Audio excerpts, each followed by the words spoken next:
Welcome, welcome. Gonna continue on with our adventures. I'm running out of time now. The outro is in less than a month now, so you do need to actually speak through it. Or at least get through it now. Ah, there you are. Sorry for cutting your reunion with General Bond short. I wouldn't have bothered you, but the city is awash with rumors of another Gervanian attack, and Lord Borchefont was desperate to get a hold of you. Speaking of whom, he and the others are waiting for you inside, so you'd better head in. Hello, door holder. Let me in.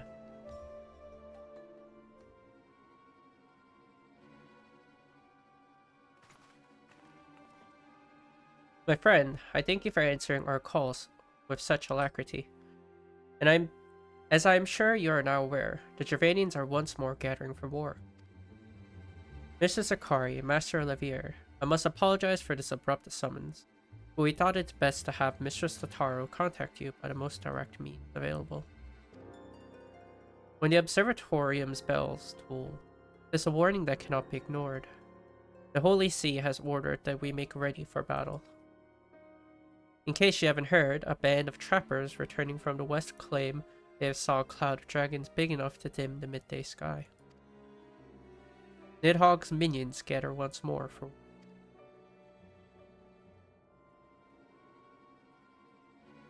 But I would not have you take up arms in another of our conflicts. When first you came to Ishgard, I offered you my protection. If I cannot ensure your safety here, I cannot well accept your aid, much less ask for it.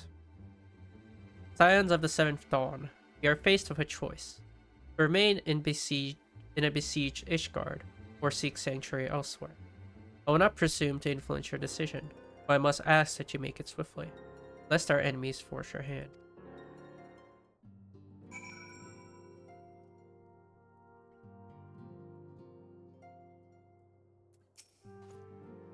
The coming of the Horde spells ruin for Ishgard, but her knights shall fight to the last to shield her citizens from... I got a choice. What will become of this place? Though we flee to the ends of the world, it seemed that no place in this troubled age is free of strife. Once more the Horde descends upon Ishgard, and once more her weary defenders must take up spear and bow. The Count would have us seek shelter from the storm, but I, for one, grow tired of running. If we are to shine the light of dawn, we must do so in the sight of our fellow man, not hunkered in a hole. What say you, Hikaru? I would say in fight. In fight we shall. Let it never be said that we abandon our allies in their hour of need.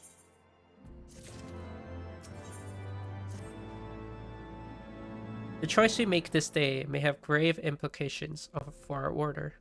It is only right that Tara should have a say. Come, let us all meet outside and discuss the path that lies before us.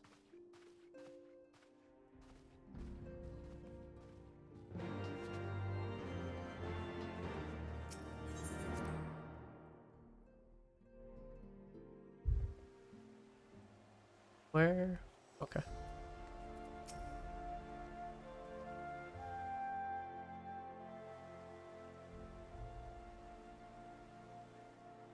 Ishgard cannot well endure another assault.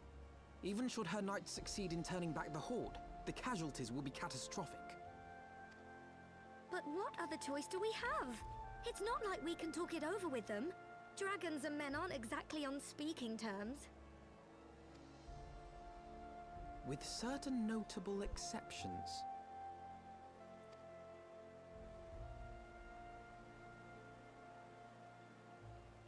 You don't mean Iceheart?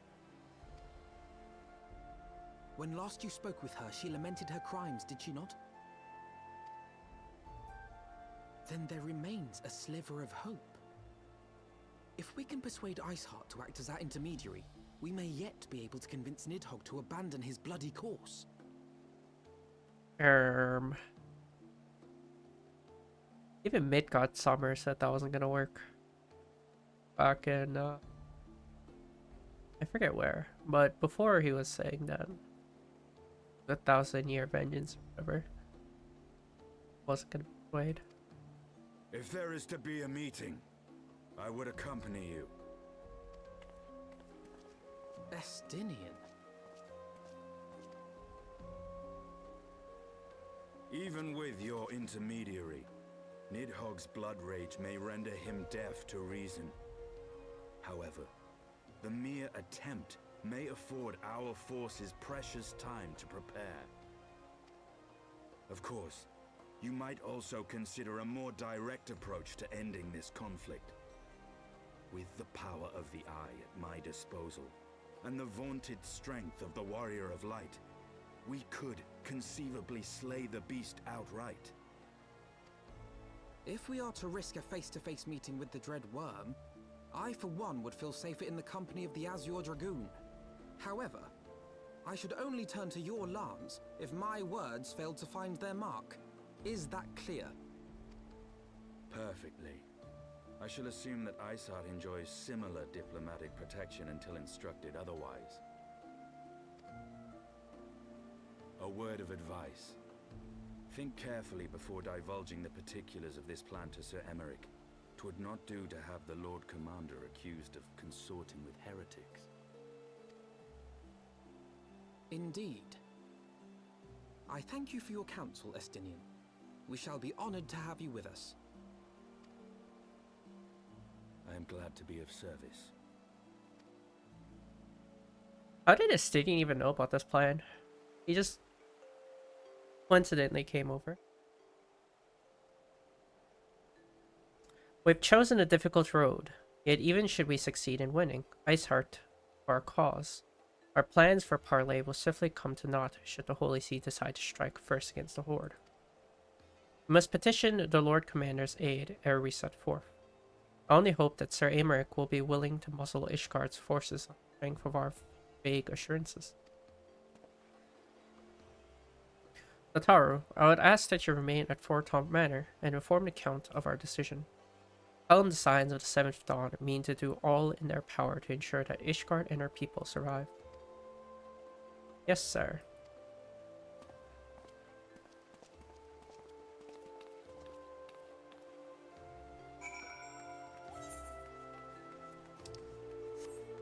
Wow, it's very convenient that Estinian just shows up when we've only had one interaction with him, and that was during the Eclipse of Faith.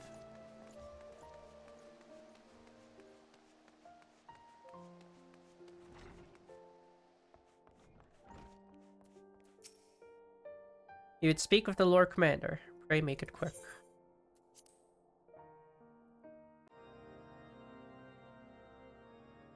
I want the defenses of the Outer Ward rechecked. See to it that the ballistas are in good repair and supplied with enough ammunition for a prolonged siege. At once, my lord.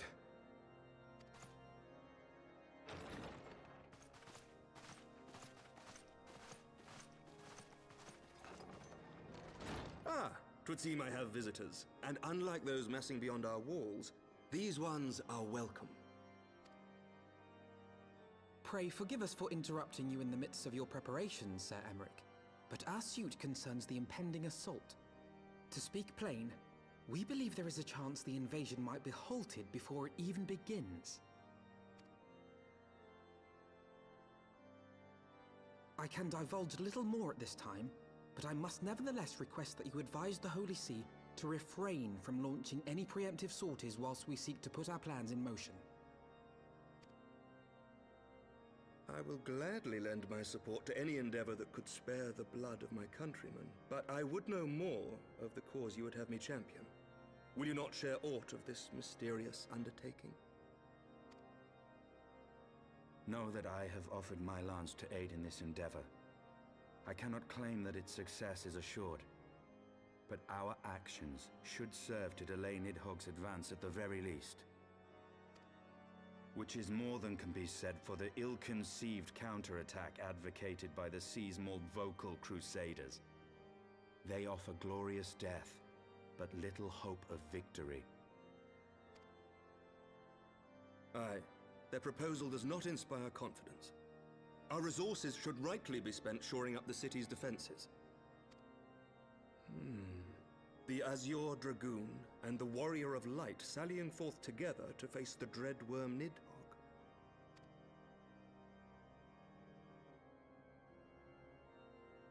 I must admit, the mere thought of it does much to dispel my misgivings. Go then. Carry out your plan. I shall do what I can for you within the Holy See.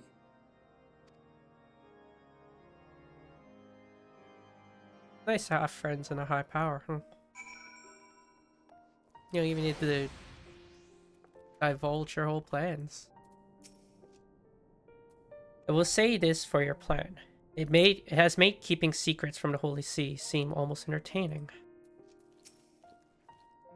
Having secured Sarimark's support, we will proceed without fear of a preemptive Ishgardian attack, which is not to say we can afford to dither. History tells us that the Dravanians will attack as soon as their horde reaches a critical size.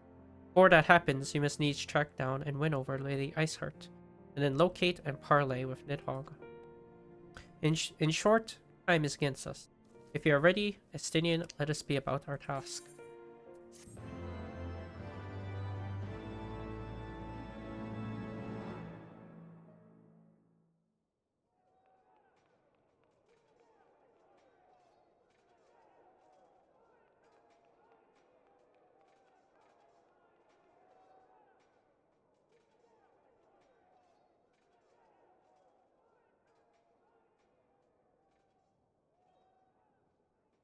Such commotion.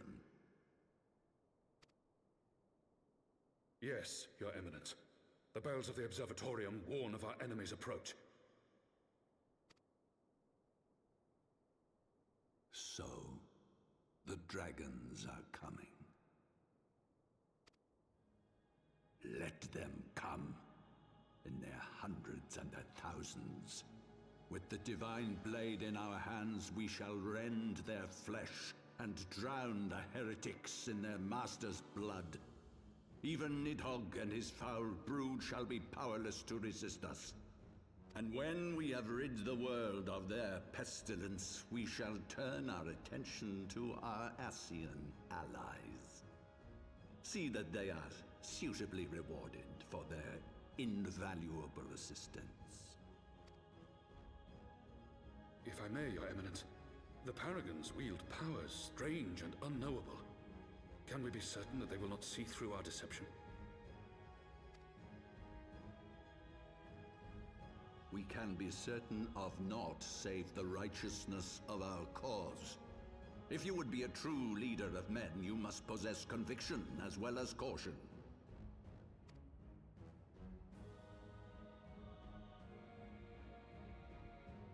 We seek to excise the root of an evil that has blighted us for 1,000 years.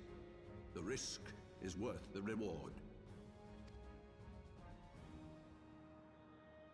And what of Estinian and this Warrior of Light? They have plans of their own. Leave them to their purpose. We must each play the role we have been given. You and your chosen brothers most of all.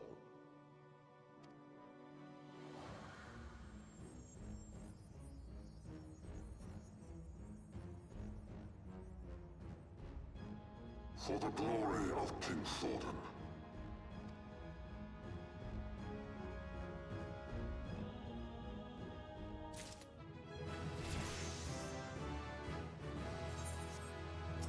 I'll need to do my job quest. Before we set forth, we must needs inform Tatar of our plans. And I shall await you at St. Ryanet's Forum. Tell your friend that we may be some time. The road you have chosen is neither short nor easy. Of that I need no reminding. Come, Hikar, let us head back to Fort Taunt Manor.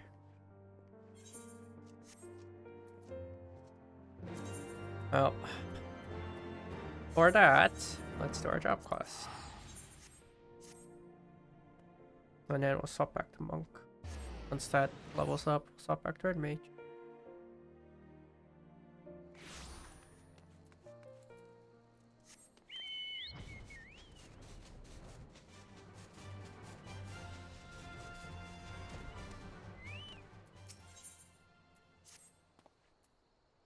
I've asked some friends of mine in the Signs of the Seventh Dawn to keep an eye out for that ship.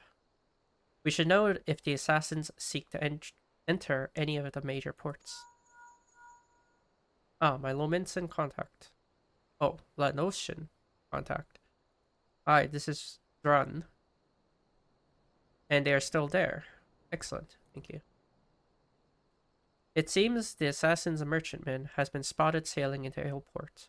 Come, we've no time to lose. I appreciate them sticking to the AR places.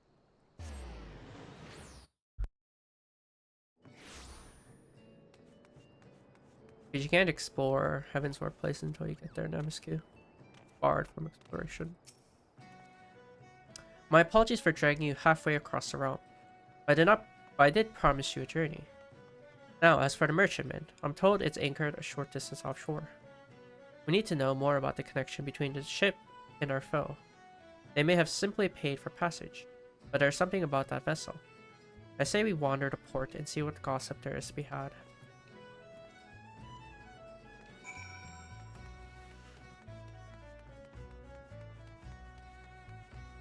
I'm assuming this guy's in the tavern. Yeah. The merchantman what just sailed in. I don't know buggery about it. Not even a bleeding name. All I know is her crew is about as lively as a cabin full of corpses. It ain't natural. There's a rumor going around that the Yellow Jackets take an interest in their dealings. They'd rather keep me distance any road. Hi, I'm finished answering your questions. Now off ye. Well, now off with ye. God. I will never get used to parrot talk.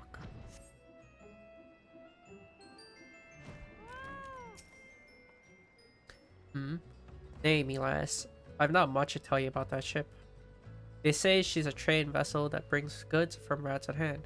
Her crew is a sullen lot. Asking a friendly question about what they was hustling got me naught but blank stares and silence. They mentioned Rats at Hand here. The ship's not but trouble. Ye mark me words. I've mates that swear they've seen her pulling alongside Imperial vessels. Only the gods know what's hiding in that hold of hers. It'd be weapons, it'd be prisoners. Just the bleeding sight of her makes me whiskers twitch.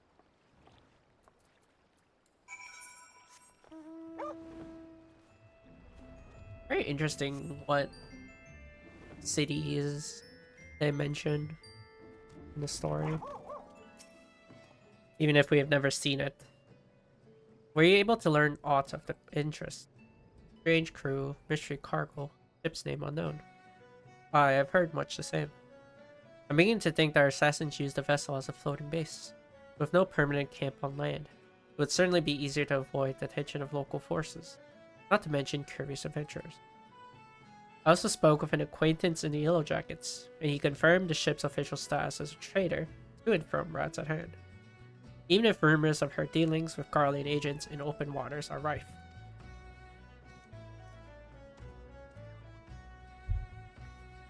As long as the merchantman appears to trade within the law, however, officials are reluctant to force their way on board and cause an incident. They're yet to uncover enough evidence, it seems. Well, if a solid reason to investigate is lacking, then mayhap we should help them find one, eh? Let's have ourselves a look in some of their crates on the docks. Just a little innocent curiosity, isn't it?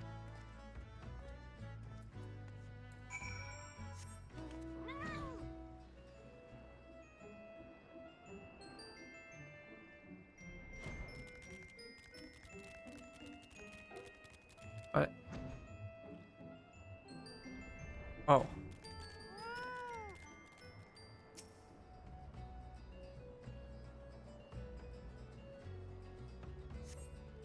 The crate contains the ceruleum tank of Imperial design.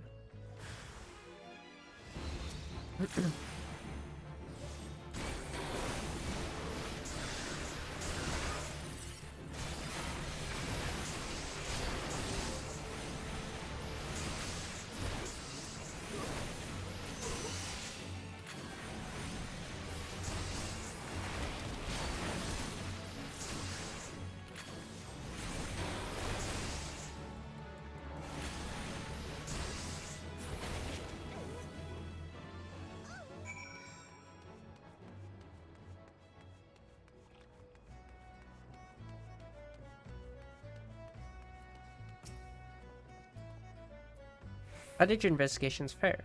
I found a veritable bounty of military supplies. Cerulean tanks, Imperial rations, Imperial insignia on everything. The authorities will be most interested to hear this, I wager. What side do you have there? Well, well, dropped by one of the ship's crew members, you say. And I just so happen to find a most inconveniently locked box. I shall go and relay our findings to Yellow Jackets. I'm sure you'll think of some use for that key of yours. Faint groaning coming from inside the box.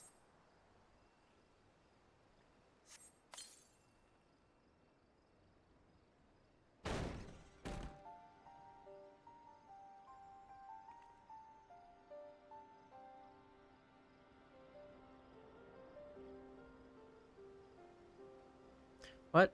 Where am I? Was I sleeping?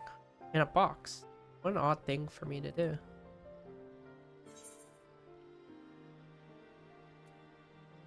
Does the girl have a name? Arya. Yes, that's it. That's my name. Or is it? A lovely name. Do you think so? I suppose it'll do for now. What does a girl call you? Hikaru. I'll try to remember that. Thank you for letting me out. What happened here? Is aught amiss?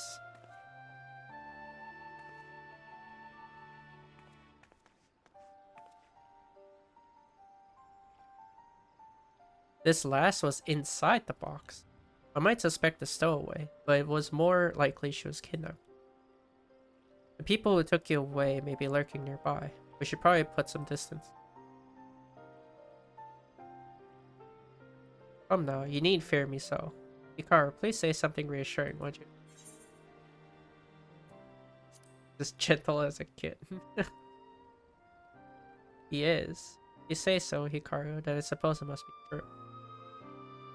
Well, you seem to have made a new friend. Let's see about arranging some lodgings.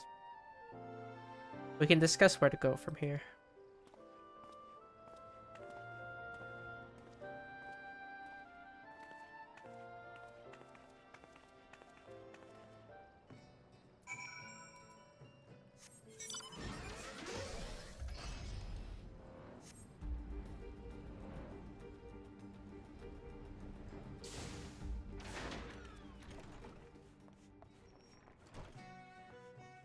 She's asleep. Appears to be soundless. The poor girl was asleep within moments. This entire ordeal must have left her exhausted. As for the results of our efforts with the cargo, I suggest we continue this conversation. Fine.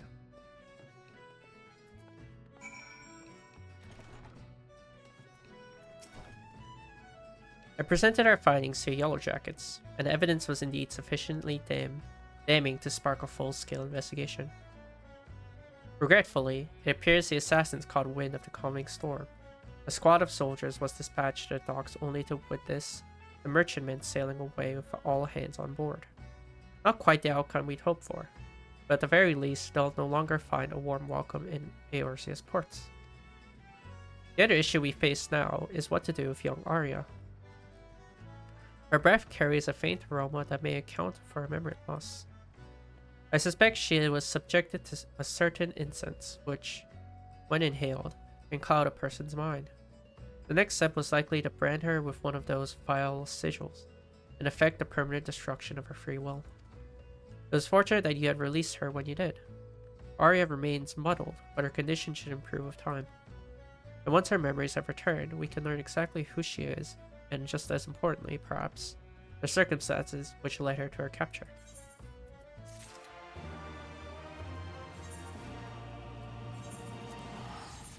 Well, that's a continuation of the story.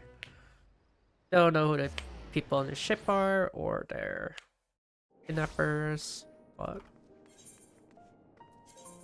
a new person. That's a positive.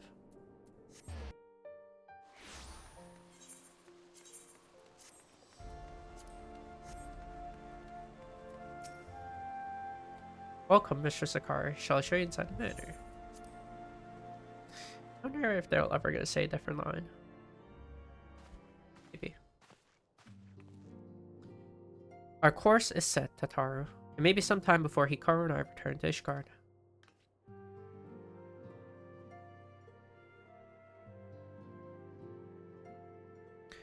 Well, just you be careful, alright? Oh, and don't worry about me. I'll be busy listening out for news of our lost friends. If anyone can find them, it is you, Tataru. Farewell, for now. Oh, before you go, you must put this on, Alphino. I made it specially.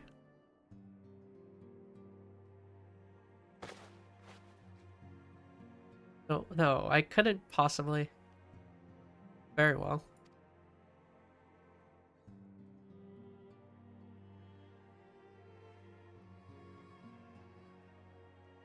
Right at 12, it fits perfectly, and the quality is actually rather good.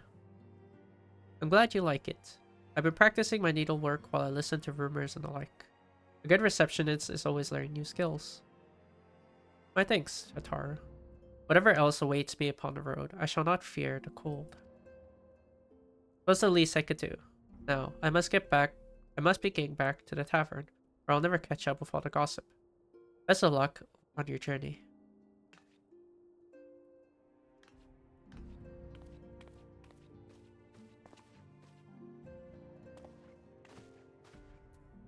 No. I've always wondered where Alice is in this whole ordeal. Like, she gets mentions. Like, at the end of ARR, she's the one that ordered the carriage to get Alphino and us out. We don't have any, like, information past that. Like, we don't know what she's doing. You have said your farewells, then. Aye, we are ready to depart. I suggest we begin our search for Lady Iceheart without delay. Very well, but she will prove an elusive quarry. Where do you intend to start looking? In the absence of any fresh intelligence on Isaiel's movements, I propose we pick up the trail where she was encountered last, the Curtis Western Highlands. Let's speak with Sir Redwald, was it?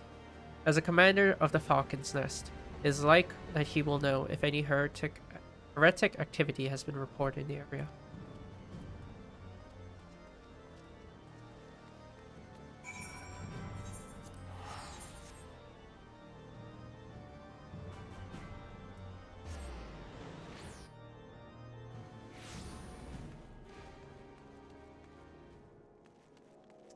That might be the first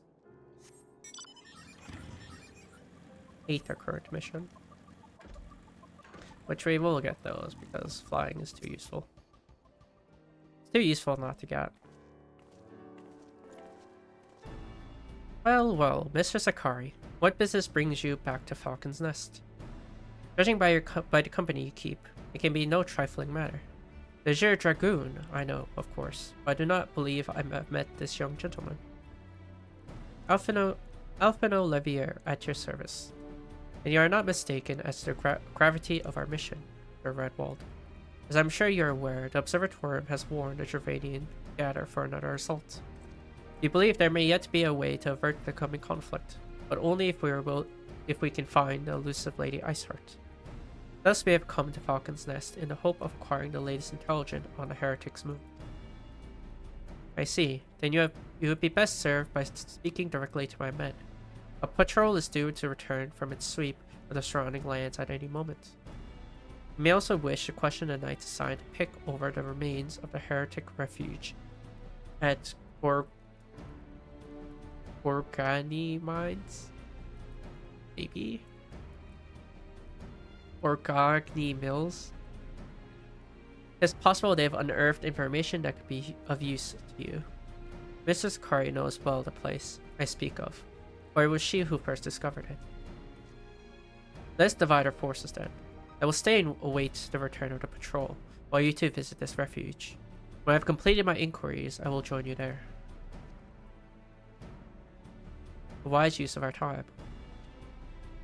Hikaru. I'm eager to learn what Sir Redwold's men have found in the heretic's lair.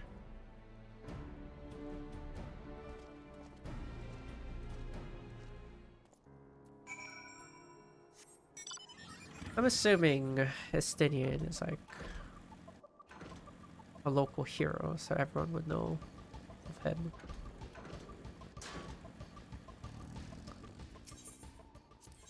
Yeah, you are Aethercurrent. You have a moment to talk. A short while ago, one of the workers from House Zamail asked me to go and deal with some Mylodons that have been causing trouble. The Black Iron Bridge barely survived a calamity. It's in desperate need of repairs, but the upland Mylodons roam far too close to it. The craftsmen can't work safely. Someone needs to kill them. The Mylodons, that is, not the craftsmen. I'd asked Dragoons to do it, but they're so busy, it'd be weeks before they found the time. I'd do it myself, but there's so many of the beasts I fear I'd be swarmed and outnumbered. You're a capable woman. Would you be so kind as to thin them out? Somewhat. If you were to kill, say, 3 of them, I think I'd be able to finish off the rest myself.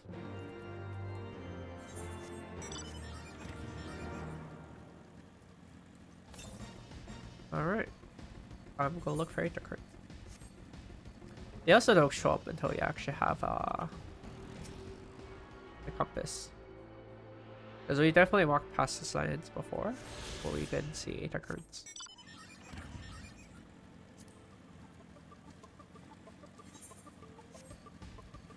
The next current. Northwest. Okay. Very far where it is. They also reduced the amount of these currents, because they used to be 10 each. Which is still the case if you're in the current expansion. There's 10 of them. But for the older expansions, they reduced it a lot. So you don't need to get 10 of those currents on the world. There's still like the 5 from side quests, which is whatever. Some of them are also dungeons as well, but it's fine. It's a nice way to incorporate non-mandatory dungeons.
Well, I'll hand that in because we're bound to have to go back. There's no way that we don't go back, so we'll hand that in later. 164 north. Probably somewhere in that mill. I'd take a guess.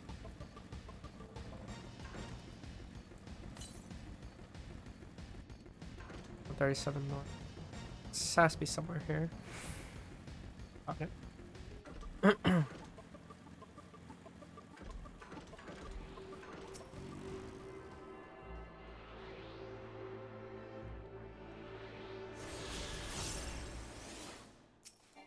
I wish you could dash them, but you can't. Mrs. Akari, our foundings, you say? Well, there's something of a tale there. No sooner had we chanced upon a promising-looking sheaf of letters than we were ambushed from the shadows by great white beasts. It seemed the heretics foresaw our coming, and left behind their pets to discourage further investigation. Several of our numbers were badly wounded. And you cannot carry out your duties until the creatures are slain. We have not the time to wait for reinforcements. Let's deal with these pets ourselves, Hikaru.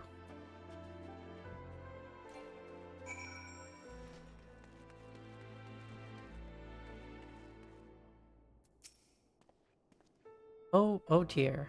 The creature took me by surprise. Forgive me until my hands stop shaking. I fear I shall prove more of a hindrance than a help. Pray go on ahead, and when you are certain the rest of these things have been slain, notify the expedition leader that it is safe to return.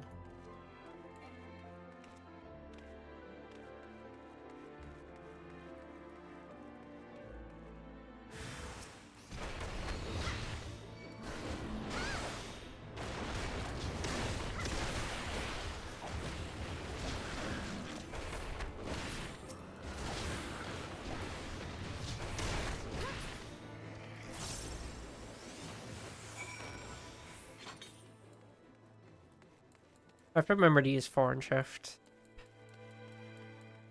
Because it's GCD, so I can't use it once they're out.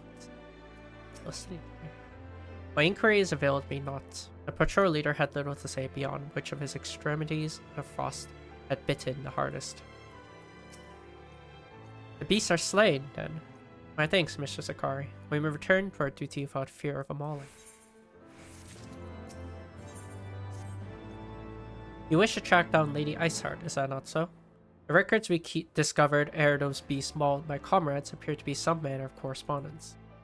We had not the luxury of perusing their contents more closely, intent as we were on surviving an onslaught of fang and claw. But I'd wager those epistles contain more than friendly salutation betwixt lonely heretics. My interrogation with the patrol proved fruitless. Either we divined some clue from these letters, or we wandered the snowfields and prayed that the gods lead us right to Iceheart's door. There's hardly a choice at all. Not wrong, it's not a choice.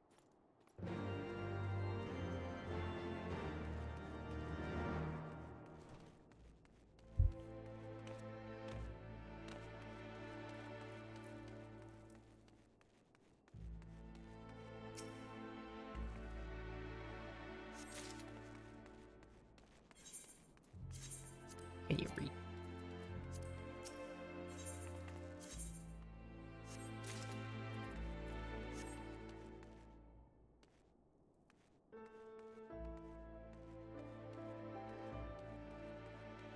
It's the last one.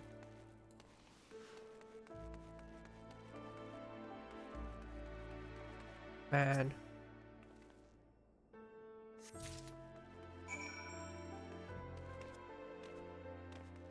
You think to put them all down here? Have you discovered much of the heretics' correspondence? Splendid. Added to the contributions from Master Levier and Sarastinian, we now have more than a dozen letters. What have we here then? Every one of these pages is a record of the dealings betwixt the Gorgane mills, heretics, and their fellows in Akafa Amphitheater. Their requests for foodstuffs, clothing, and all manner of provisions. Iceheart's followers must yet inhabit the ruins had we thought abandoned.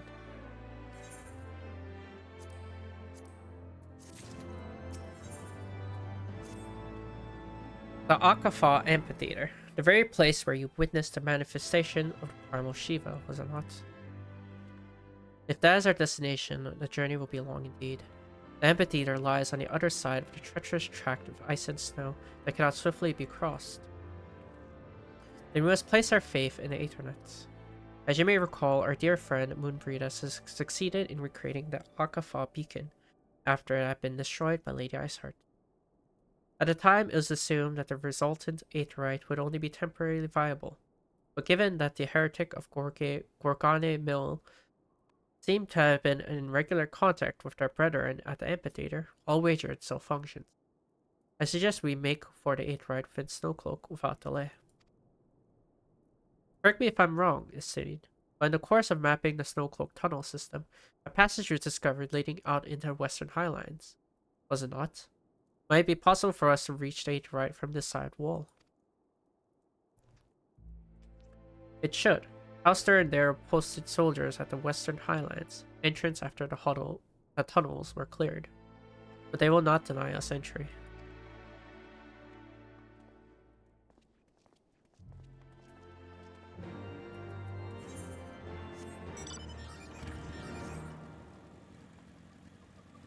Damn, that snow cloak tunnel system comes out all the way here.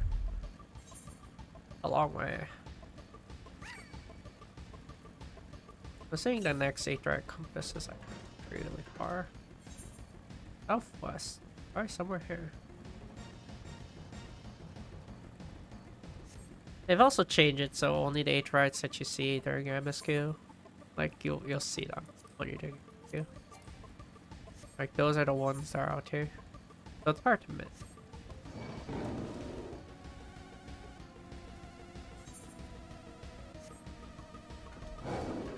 This is a good and welcome change. Definitely collecting all the 8-ride stuff was not fun. It was definitely the least interesting thing to do. Like, it was nice to explore the map, I'll give it that. But any of them is a lot. Trying to break my legs and I hope that thing doesn't aggro to me.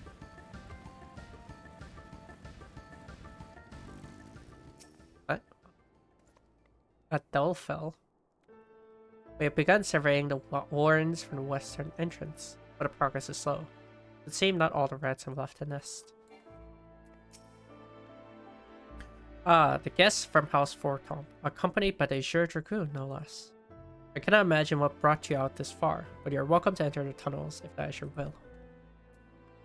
Assuming the Akafa beacon still functions, and we must pray to the 12 it does, we shall arrive at our destination in mere moments. Though I do not expect to be greeted by the primal Shiva, we should nevertheless be prepared for a frosty reception. The heretics are not like to rejoice at the appearance of uninvited guests, particularly ones with our history.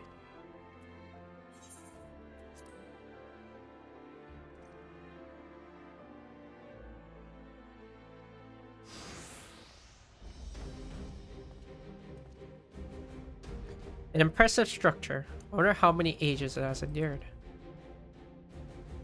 Mayhap you should ask its occupants. They seem a friendly bunch.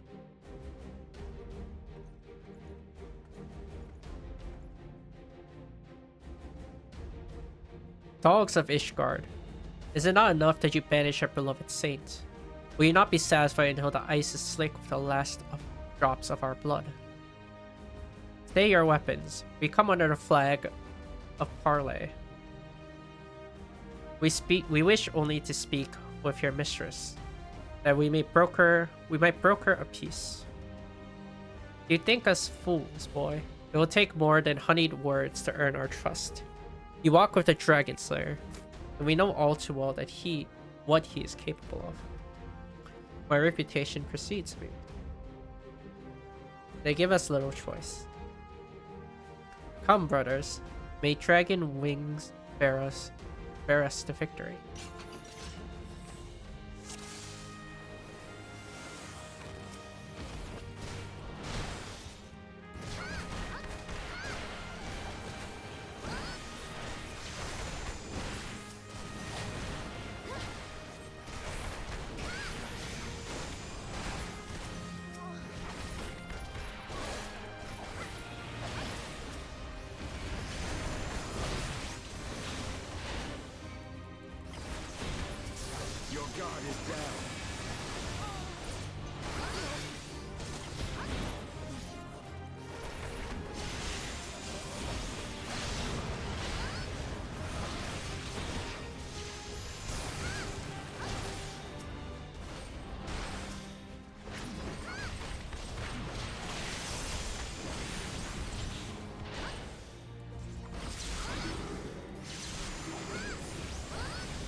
God, so many reinforcements.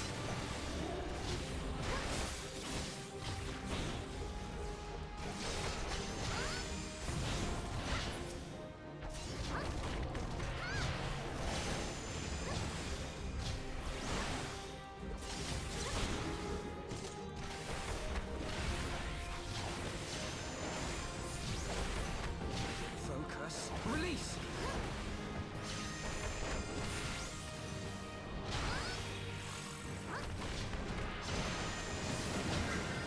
Know your folly.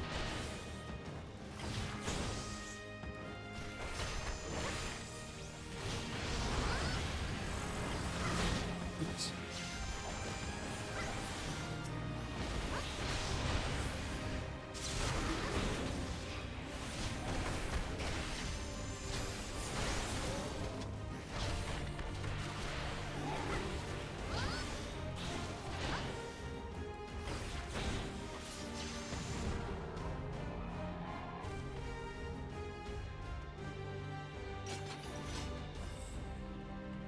They fight like demons.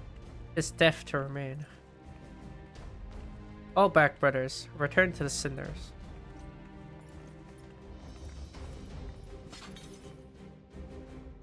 I see no sign of Lady Iceheart. With that, we could have questioned one of them.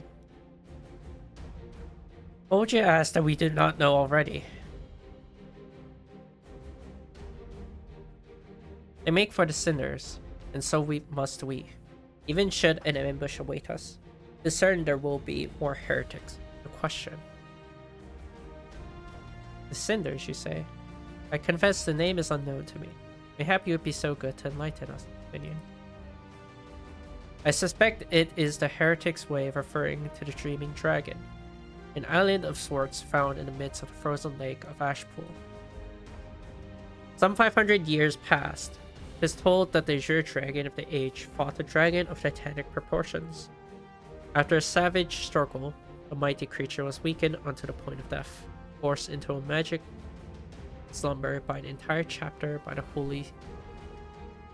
Holy Sea's sorcerers. Ere long, a rain of ash and cinders did begun to fall upon the sleeping serpent's motionless form, covering the creature at length in a shroud of grey. Of course, a thick layer of ice has since formed on top of it, but you may be sure I speak the truth.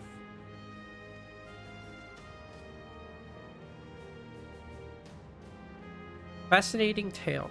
We should make haste up to this Ashen Isle.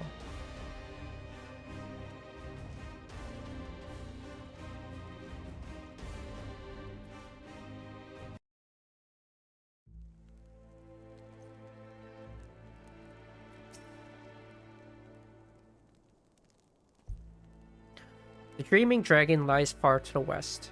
Before we approach the Frozen Beast, however, there is another place I would visit first. I am told the Convictors have set up camp in Twin Pools. Their leader, Jantalot, may have information of use to us. Ah, but mayhap you are not familiar with that name either. The Convictors are dragon slayers, after a fashion, but I'm willing to wager that they encounter their fair share of heretics. If we're indeed walking into a trap, I'll learn all there is to know of our foe. A sound suggestion. Let us speak with these Convictors, then, and temper our haste with a measure of caution.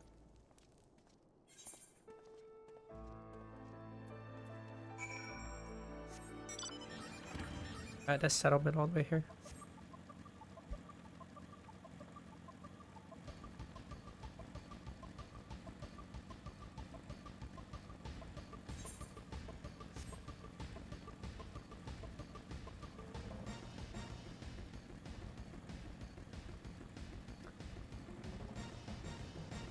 I don't know if it's on high ground.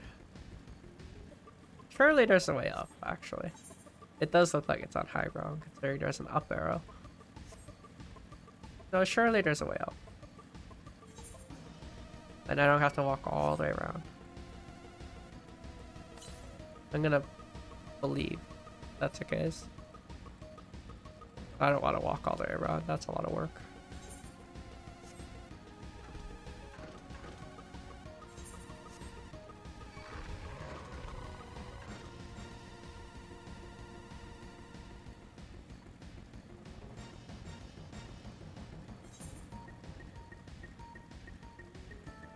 Um. Surely there's another way up, right? Okay, no, we're in the same level now. Okay, cool. See? It was good.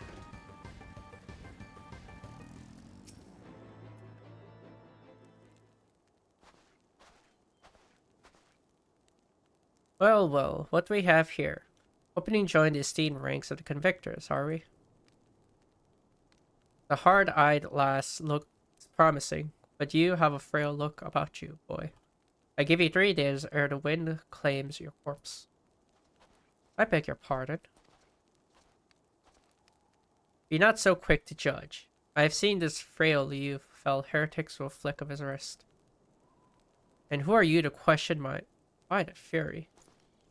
That armor, that lance, the Azure Dragon himself graces our camp.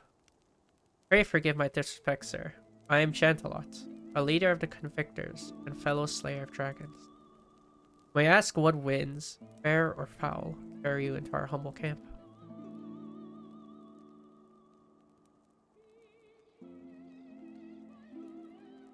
Ah, Lady Iceheart, is it?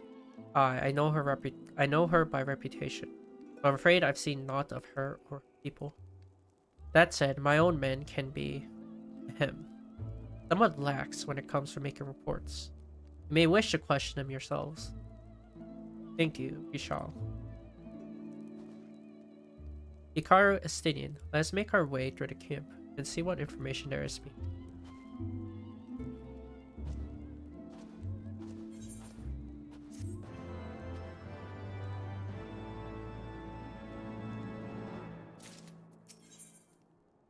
Yeah, we'll take these.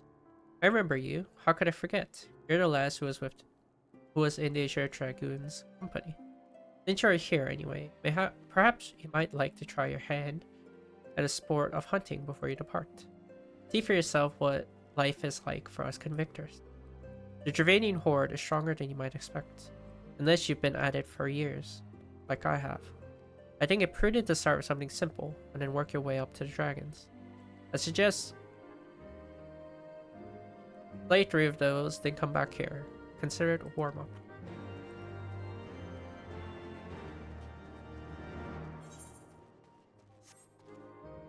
Pick up the Sator cards and continue.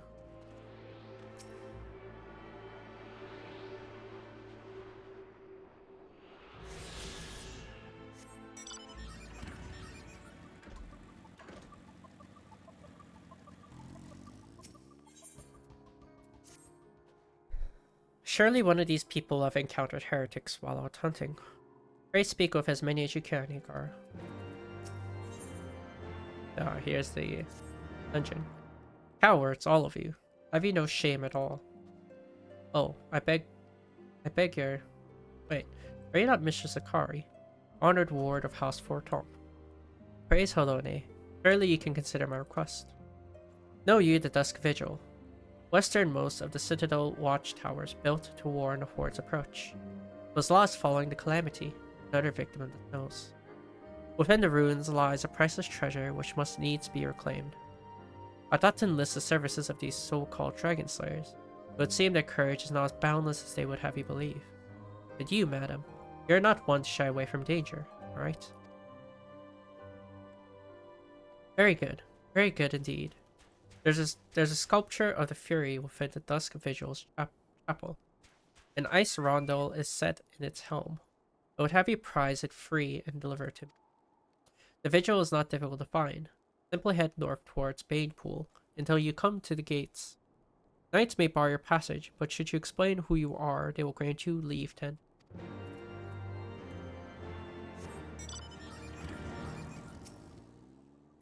Nay, I know of no heretics. Do you honestly expect me to keep track of every Greatmo, Vermo, and Bertanat that wanders in and out of camp? Whatever that means. Are there any heretics in the area? I have not the faintest idea. Why, a heretic could pass under my very nose, and I should be none the wiser. I hunt dragons, my dear lady. The big ones. Forever do I scan the skies for signs of my prey. I I care not for the miserable creatures that scurry upon the ground.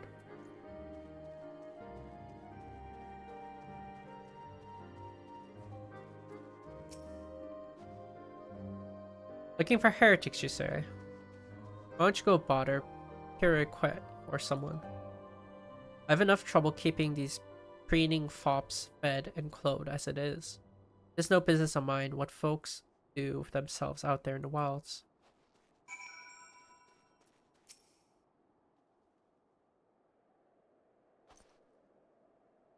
Something I can help you with, milady? Heretics, is it? I've never seen one myself, but I ain't to say I haven't heard a thing or two. We'd be grateful for any information you can share with us. The gods know we've gleaned precious little from talking to the rest of these. If it please, my lord, I'm Piriquet, a soldier by trade, though not much of one, if I'm honest. It weren't for the love of stabbing folks that I took up the spear, see? No, it was by order of Sir Chantelot's father. Still, as long as they keep paying me wages, I ain't fussy as what they have me do. Not everyone's as patient as me, though. Plenty of low-born lads who get pressed into service start grumbling before they've seen their second battle. And once they've got to thinking how unfair it all is, it don't take much for the heretics to turn their heads. From what I hear, the simple promise of freedom tends to do it. It may explain how Lady Iceheart was able to expand her following so swiftly. That to say, some mates of mine gobbled down the heretic stripe, asked for seconds, told me they were off to Western Highlands to light a signal fire.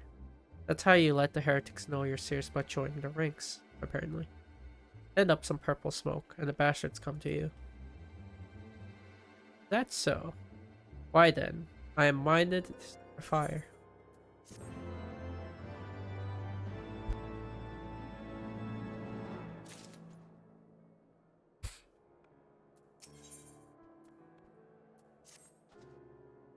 If we are to lure our foes to our position, then we must find a means to produce a signal of purple hue. As it so happens, I once heard the tale of a trapper who dropped a hide of woolly yak onto his campfire.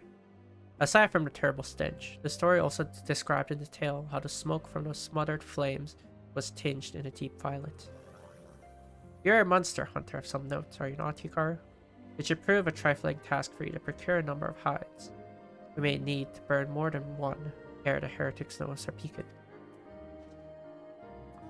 Master Alphino, you and I shall gather wood for the fire. Aye, it will take the both of us to find enough dry fuel in this frozen wasteland. Let's meet again at the Dreaming Dragon with the fruits of our labor.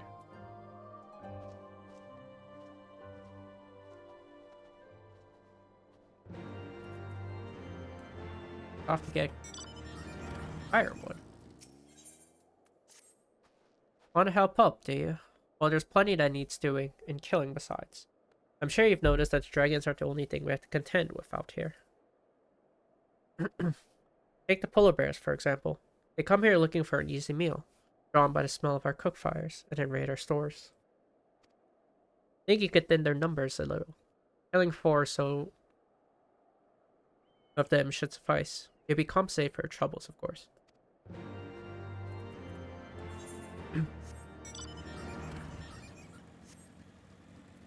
We'll do all this, head north, and come back.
We need to keep heading north anyways.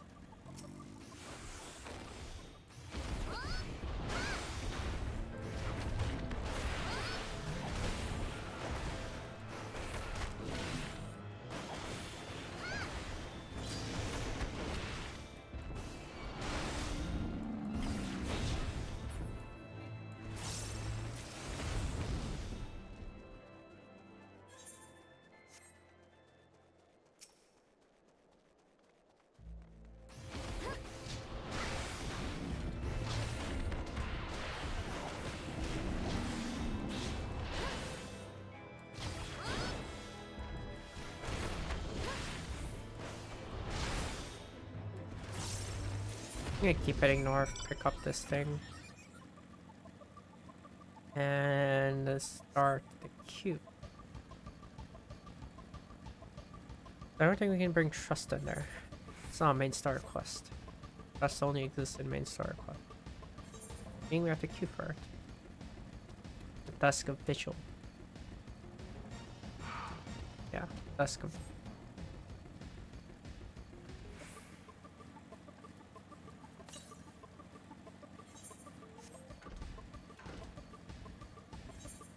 Southwest. Somewhere here. More than likely.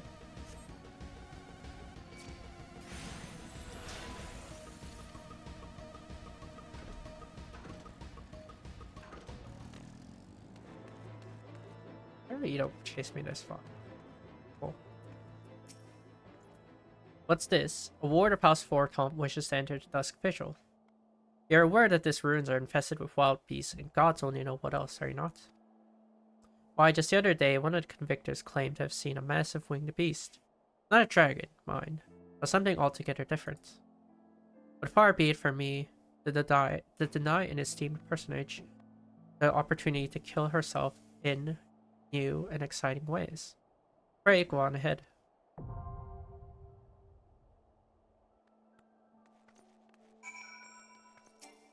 Yeah. Can only be done by duty finder. So we'll be off to it. Let's put in Q because we're DPS, so it's gonna take forever. These always take a while. But that is okay. Because we have MSQ to do anyways. Whenever it pops, it pops. And we'll just do it that.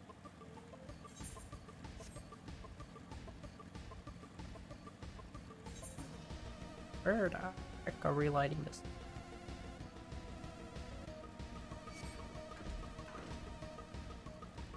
Very high peak.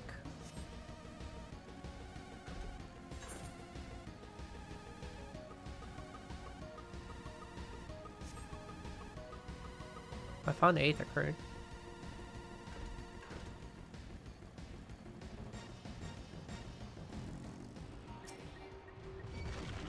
And I knew it.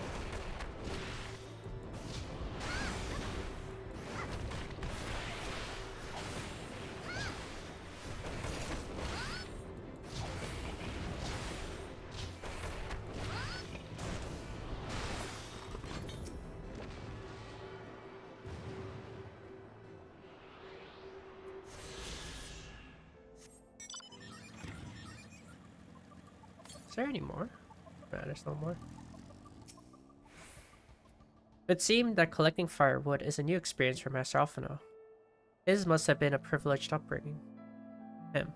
Have you the hides we need? He was a privileged upbringing, yes.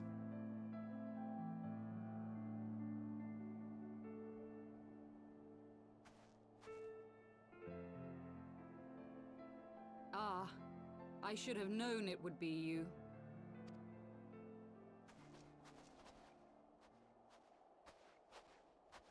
Word reached me of a struggle with a small but well-armed band of trespassers.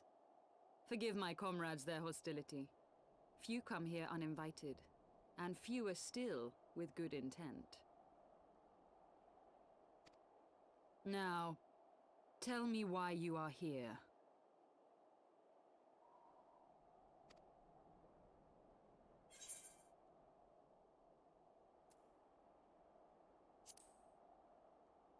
We should stop Nidhogg's back.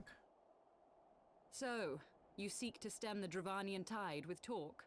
A romantic notion. If you but knew the truth, the spark which lit the flames of this animosity, you would understand the futility of your quest. Shall I relate it to you? The sordid history my gift has shown me, that which the Holy See has taken such pains to suppress.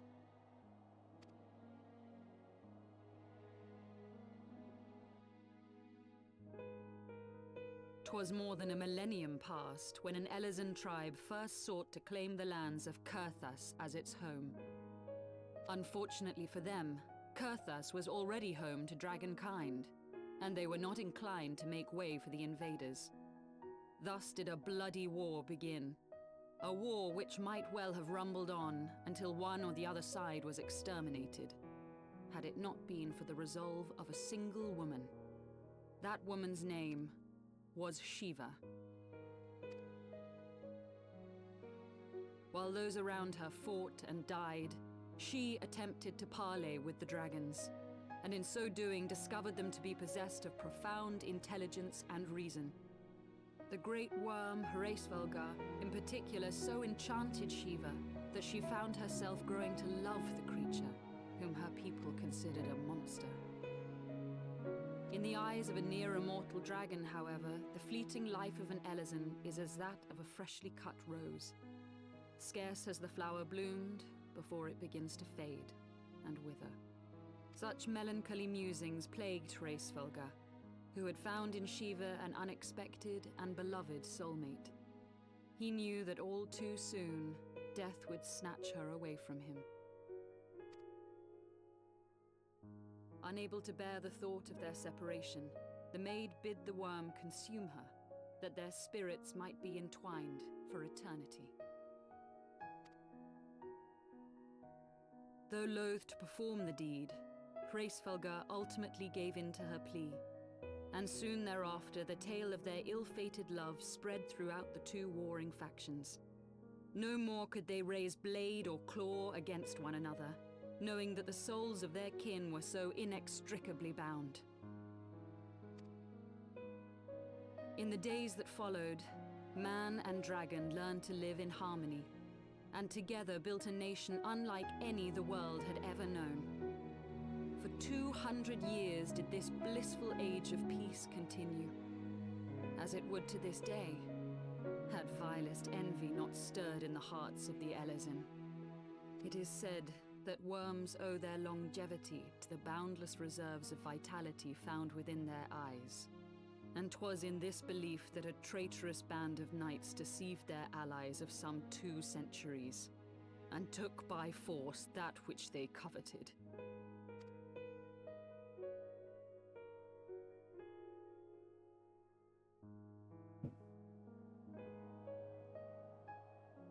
Nidhogg, he who now stands poised to unleash his wormlings upon Ishgard, was the great dragon who lost an eye to Elezen treachery. And until he prizes it from the hands of the traitor's progeny, no amount of conciliatory words will stay his fury. You are wrong, Lady Iceheart. Lest you misunderstand, I do not doubt your vision of the past. 'Tis true that Nidhogg greatly desired to reclaim the Eye.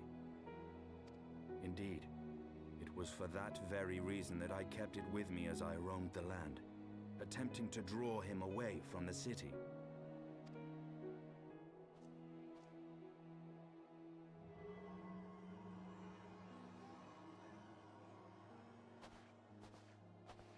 Good gods!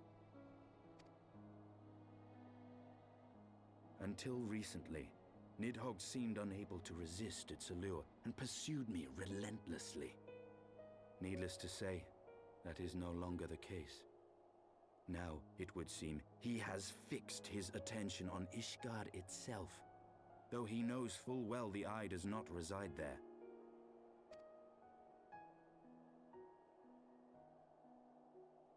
You believe he targets the capital for another reason? I believe reason has all but left him. Through the eye, I feel much of what Nidhogg feels. And the dragon's thirst for vengeance will not be quenched by aught less than a sea of blood.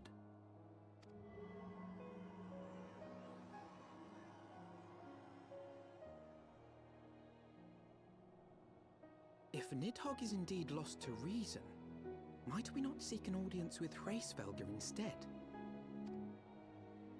He has thus far shown no inclination to aid in the invasion of Ishgard, and may yet welcome our efforts to broker a peace. You still believe that a peaceable solution can be found? Very well. I will take you to him.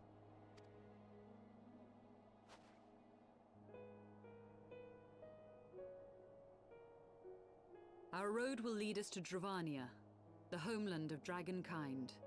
There we shall ascend unto the clouds, where Hraesvelgr resides.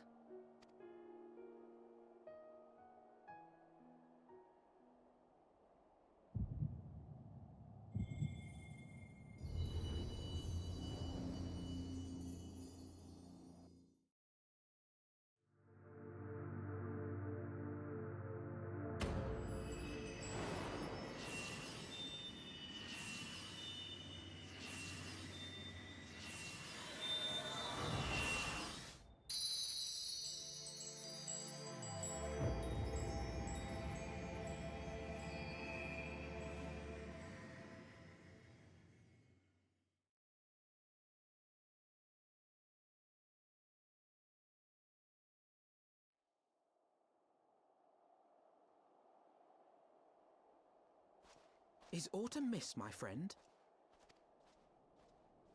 I sense the many battles are beginning to take their toll. Rest a while, and should you lose sight of us, Dravania lies beyond the mountains to the west.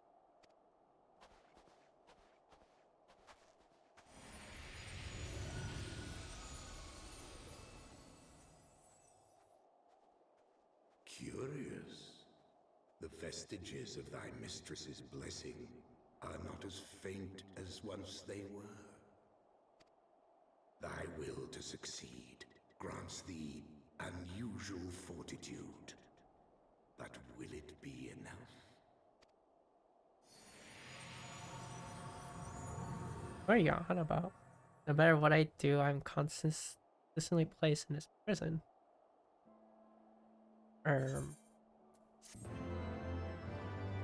You alright?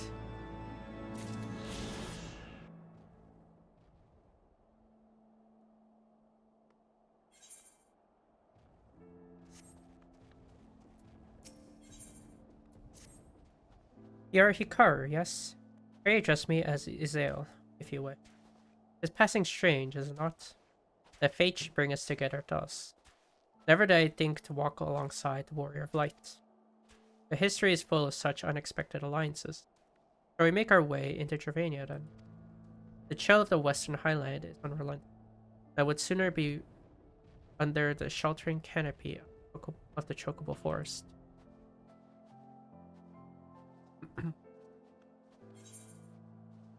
So quite impressive how different the climates are.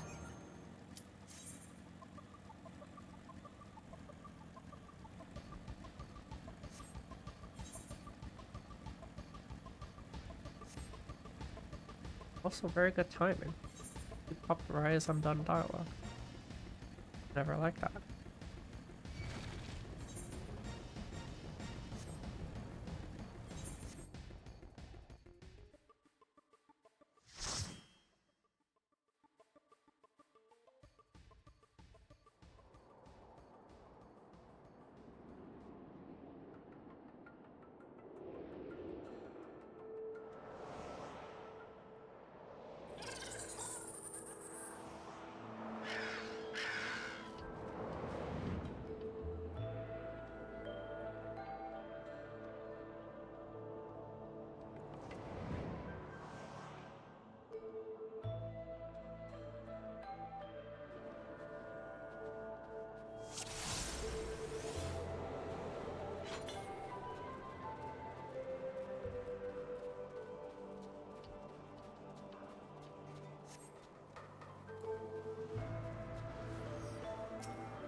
true north.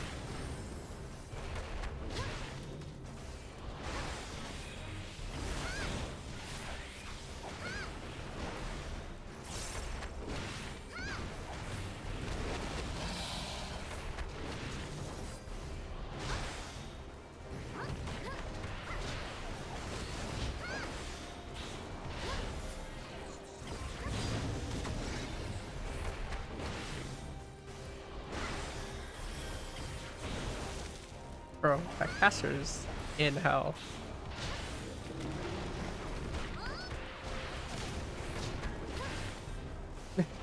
He's in hell, bro. He's been like perma-stunned.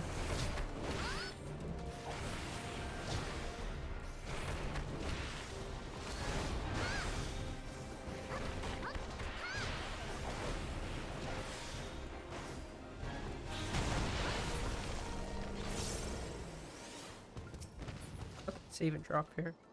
Are these even better? About the same. Thought they might have been better.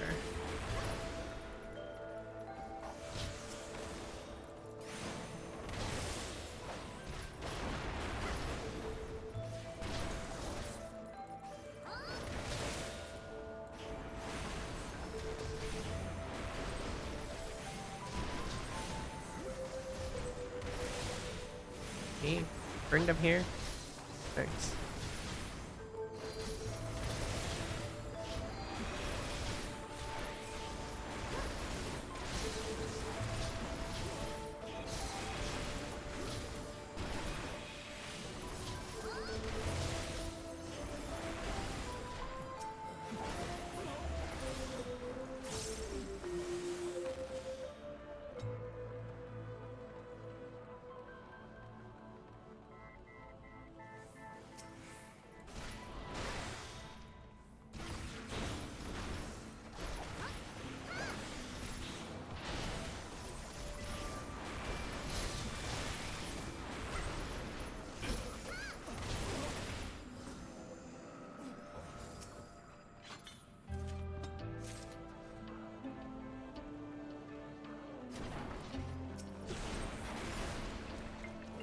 Oops.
I should have re-upped my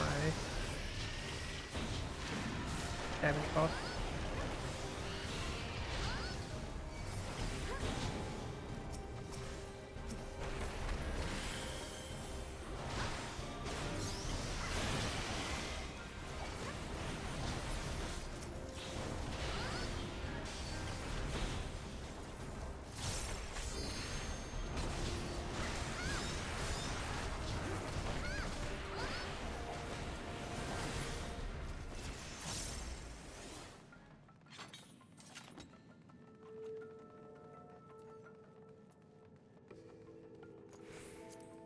Some of these are actually better for... That's not worth picking up.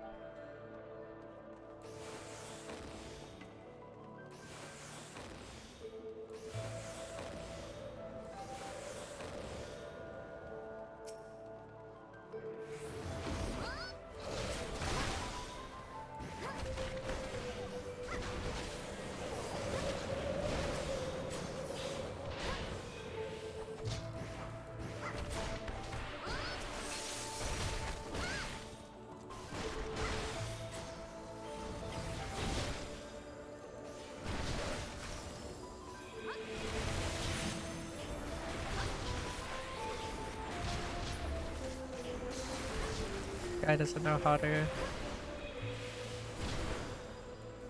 to get her all of them, especially range attackers.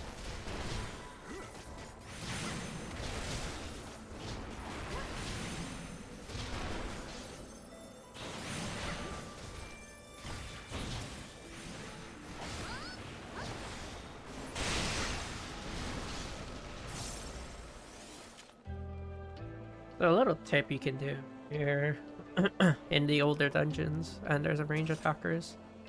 You break the corner. So say you break the corner like this and hold it, then the range attackers will have to follow you around into that corner. That's the way that you have them all group up. Else you have that scenario where one range attacker is all the way in the back here, and then like the rest are all the way here in the group. And you can avoid that scenario completely.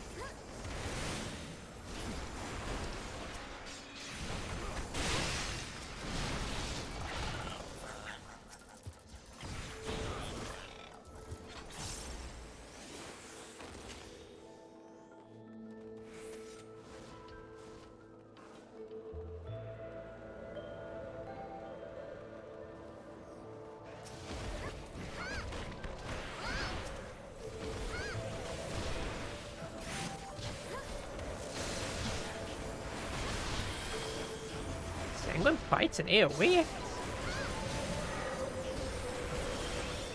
That's something new today.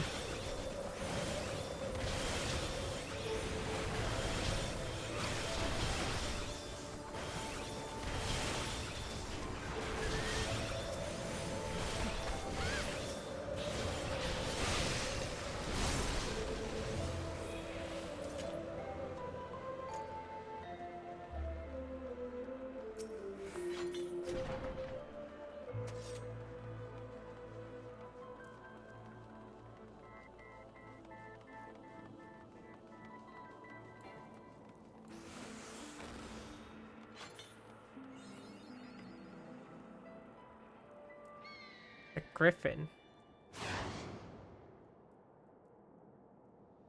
That's what they want us to pick up? Oh.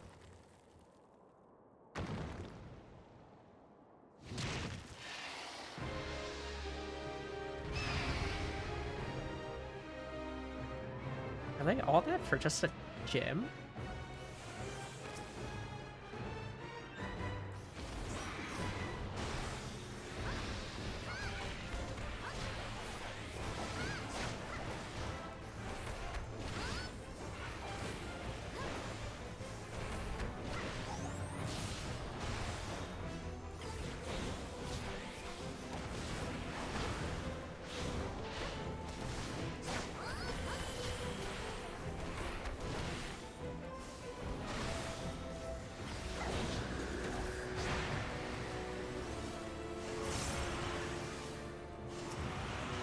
I think he's too far. Dash too quick.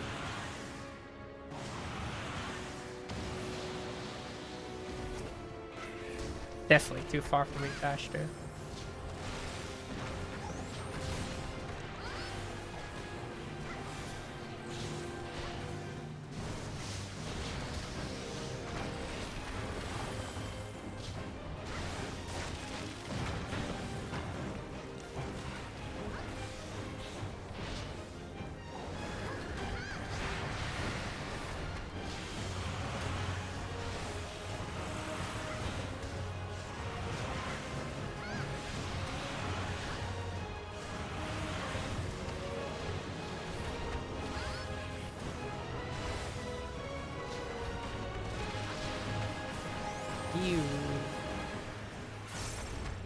He turned around.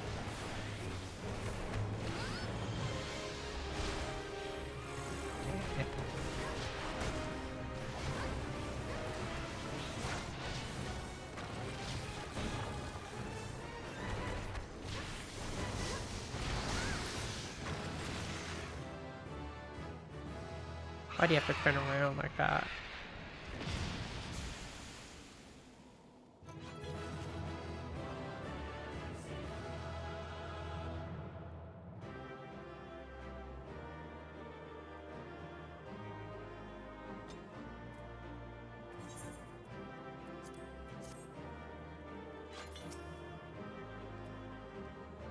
I need it.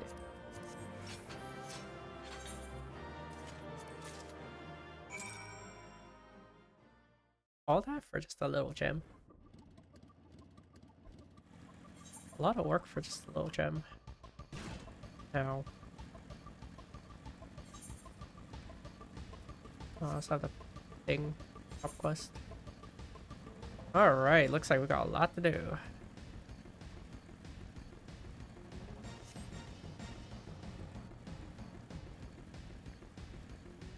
Alright, we have to still kill polar bear.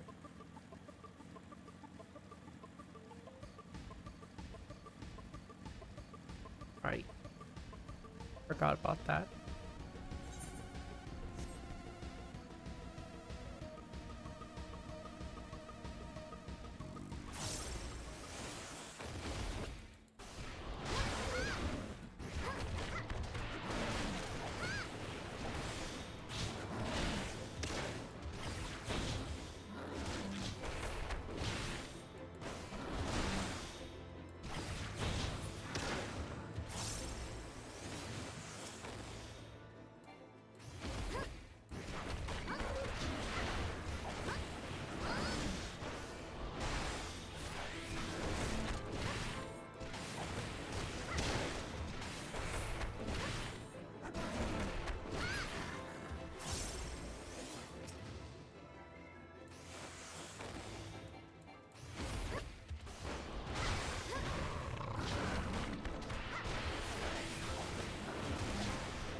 Let me kill one more. More polar bear.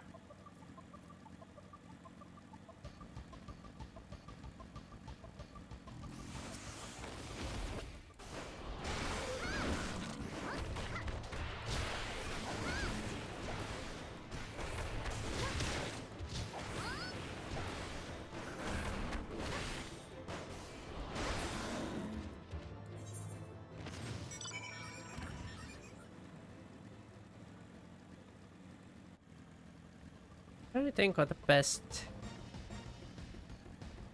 next course of action is. I need to go back to here and hand in a quest. I also need to go up here. I also need to do my job quest. But I believe that lets me to go to market. I think we hand these in, go up here, pick up the Aether in the next area, then do my job quest, then go back and hand in everything. I think that's what the source plan is. You have it, Mr. Sakari. Yes, there's no mistaking it. Alas, it is ours once more. My parents presented the sapphire to me on my wedding day, as my wife and I presented it to Yulmeric on his. One day, they would do the same for their son. But for the disgrace of an inquisitor, suspicious of heresy, what rot. He knew what he wanted from the start. By the time I secured her release, they had interrogated her for days. She was a shadow of her former self.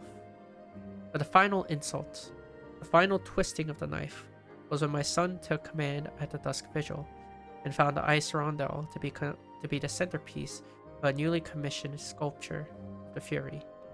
He couldn't prove it was the self-same one which had vanished, but oh, he knew. But no more. It is back with the family where it belongs. It is admittedly hollow comfort. In my waiting years, I must accept what little that can be had.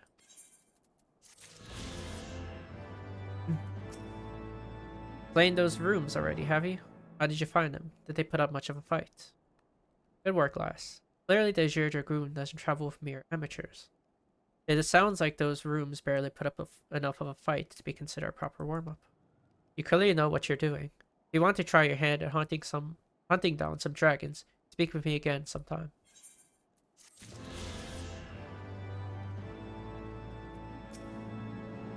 Oh well, you're certainly more reliable than any lordling I've ever met. They've only got eyes for dragons, even though I tell them time and again that if no one sees to those bears, there'll be nary a scrap to eat. But do they listen? I dare say everyone around here could stand to be a little more like you. Well, I'd said you'd be compensated, and I'm true to my word. I trust you'll consider this fair remuneration for your efforts.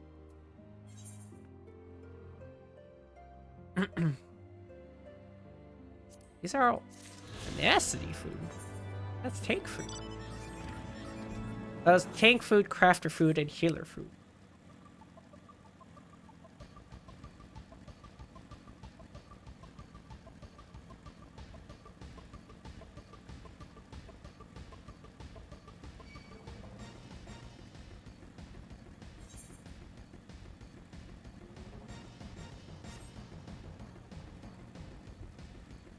But yeah. So that is the plan now. We go up to the north and pick up the next area. It will be an 8, right? Because there's always an 8, right? And then once that is done, we'll pick up the job quest.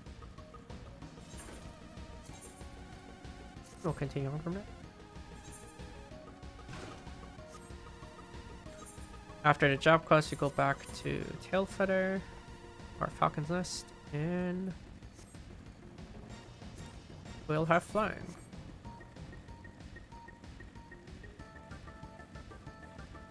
No, he cannot. It's predetermined to happen.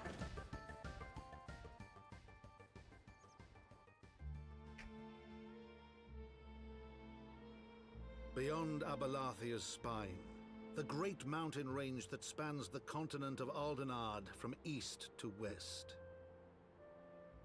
Into the deepening shadows of Som-Al, where lies the ancient home of dragonkind.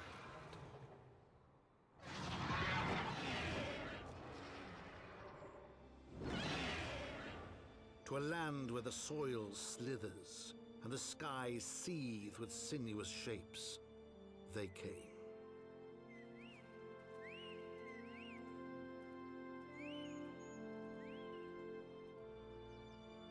Does this count as a continent of Aldernor? No, it's Sharfania. Or is it in the border of it?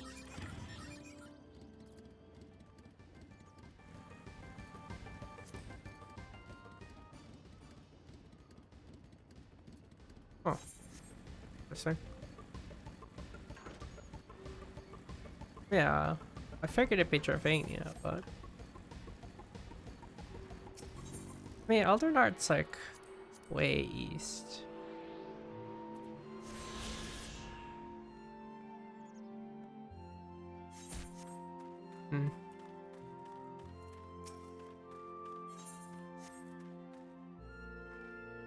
We now stand on the threshold of Dravania. The path to Som-Al will take us far to the west, beyond the embrace of the forest branches. It will be a long and demanding journey. Might I suggest that we take our rest at the village up ahead, and see that we're properly provisioned. There's a village here, but I thought these lands the sole domain of dragonkind. Why would anyone choose to live in so perilous a place? The wild chocobos. Tailfeather was built by hunters who make their living capturing and selling the beasts. Their leader, Marsikchamp, is an acquaintance of mine. Being a gregarious sort, he will no doubt welcome our arrival, and he will also possess more recent knowledge of the road we seek to travel. I trust there are no objections. Only to this ceaseless chatter. Rare to meet this acquaintance of yours. Let's do so before Ishgard burns. I mean, I remember this area fairly well because this is one of the farm locations for Shadowbringer's Relic. You're reading Final Fantasy 14 story while I'm here skipping MS story. I don't even know what Maple Story's story is. What is it even about? I don't even know what it entails. Then again, I've never played the game, so that would also serve to reason to why I don't know.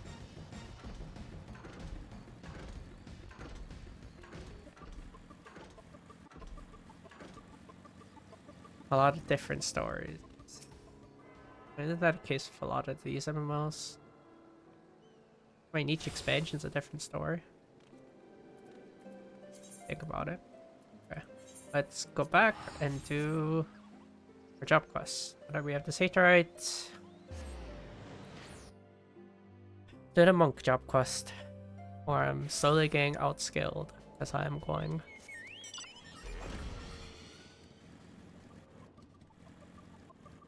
How does Heaven's Sword tie with Endwalker?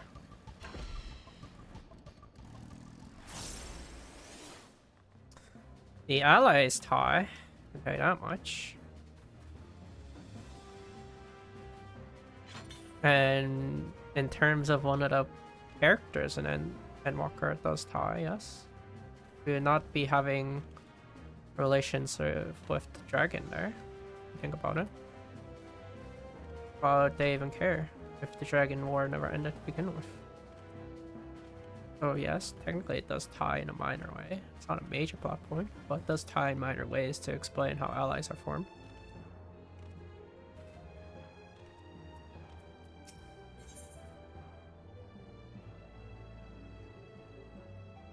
I mean, even Stormblood, there's ties. Yeah. But Stormblood has ties too. One of the villains. Hikaru, a letter has arrived. It comes from Dezenta and Ochaka. They would speak of us. They bid us to come to Dalamud's talons. What their agenda is, I know not, but I would ask them questions of my own. Professor Eric also sends word. He has learned of this sect of Shadow. Soon he will come to share his knowledge, but before I see him, I would see my former pupils. I wish to believe in them. They are good at heart, of this I am certain. Come, sister, we go to Dalamud's talons.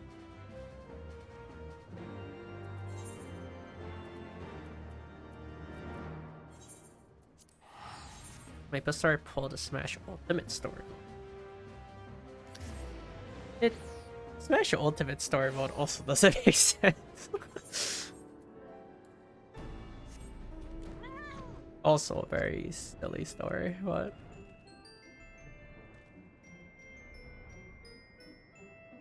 Oh, great. A duty.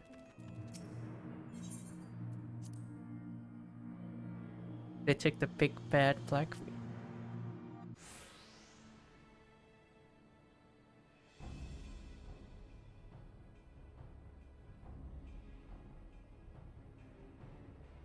It has been a while. You two look well.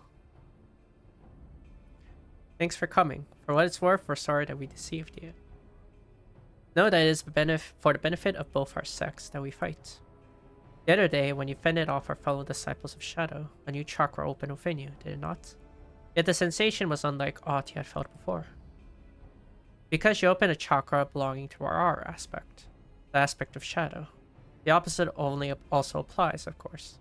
Finding a discipline of your sect allows us to open chakra belonging to the aspect of light. Aspects of light and shadow. If this is the way of it, then why must we fight? Why can we not cooperate? Our master forbids it, I'm afraid. Our true master, that is. If truth be told, we shouldn't even be speaking with you. We're not permitted to exchange words, only blows. They leave us no choice. Come, sister. We will give them the exchange they desire. Story before that is more cohesive. That's a good thing. Also, thank goodness they wait.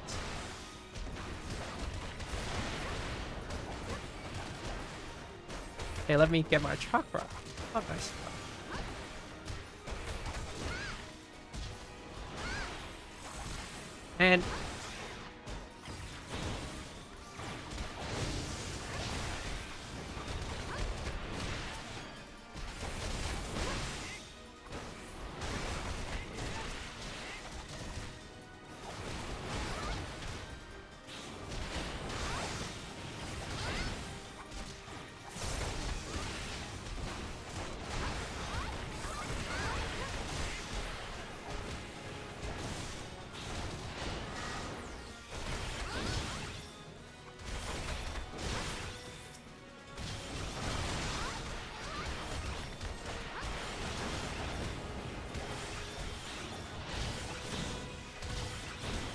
I'm gonna rip aggro.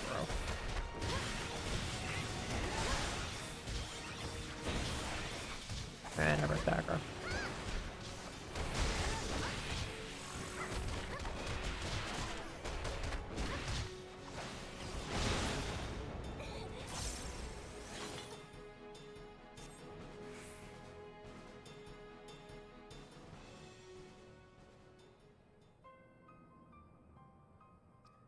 My chakra has opened. It's precisely as Master described. You killed him? No. Yes, I feel the power surging through me. But for it to become stronger, for it to open any more chakra, we must throw ourselves into far fiercer struggles. The kind where lives are on the line. As long as you are disciplines of light, we will continue to come for you, over and over. It cannot end until one side falls, never to rise again. And that's the reason we called you here. We don't want to hurt you. But please give up being a monk. Give up any notion of rebuilding the Fists of Rhalgr, and go somewhere far, far away. Wait. Does that answer your question? They would have me stop being a monk, same as telling me to stop breathing. Many revelations have there been this day. The existence of an opposing aspect of chakra. This is not the least of all. We must learn more of it. The professor will soon arrive at Revenant's Toll. Perhaps he can enlighten us.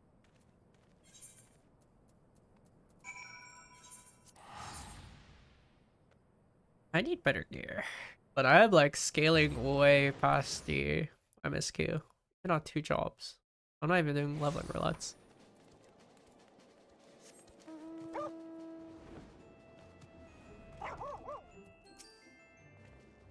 Thank you for coming, Professor.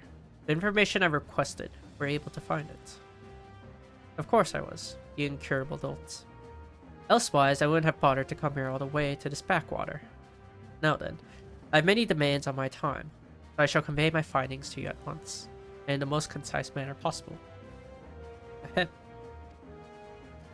it is common knowledge that the Fist of Rhalgr rose to the zenith of its power by virtue of royal endorsement. Lesser known is a dispute that broke out over this arrangement between the 2 factions within the Fist, the Sect of Light and the Sect of Shadow. The head priest of the Sect of Light believed that an alliance with the royal house of Alamigo was the key to prosperity.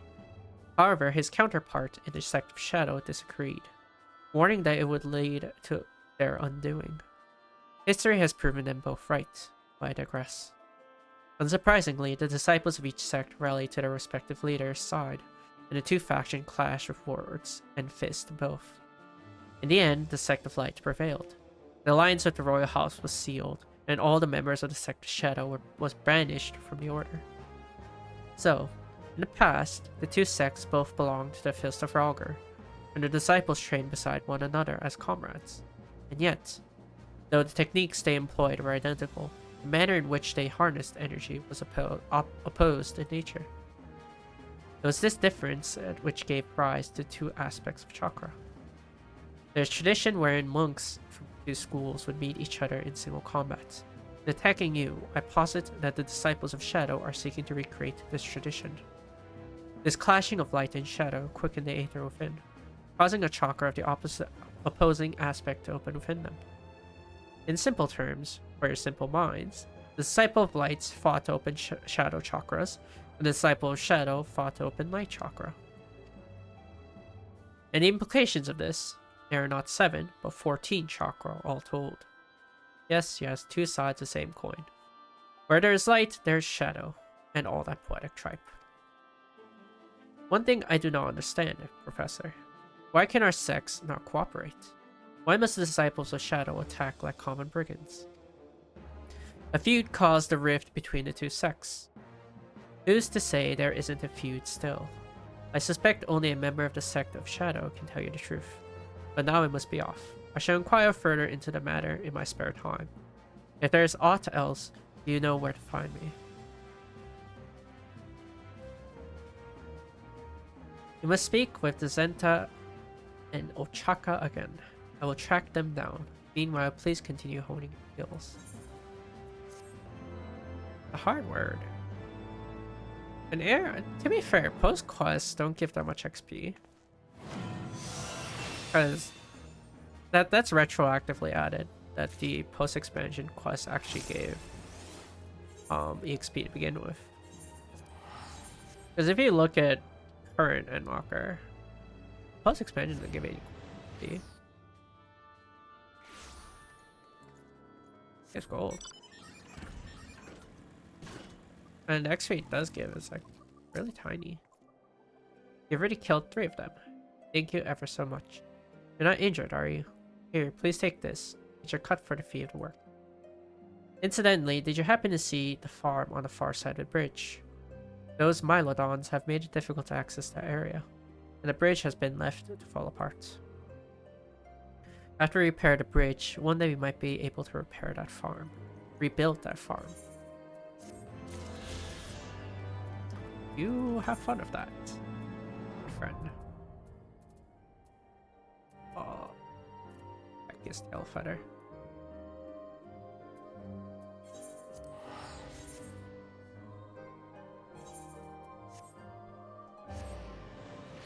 Yeah, whatever. I'll hit 55 of Monk and up.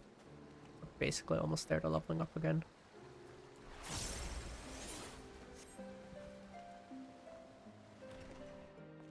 Marsichomp. Marsich. Can't tell. A lot of these names are French. Well, tan my hide and call me Leatherface. We have visitors. Oh ho, and if it ain't the lovely Isale. Been too long, girl. That it is, Marshchomp.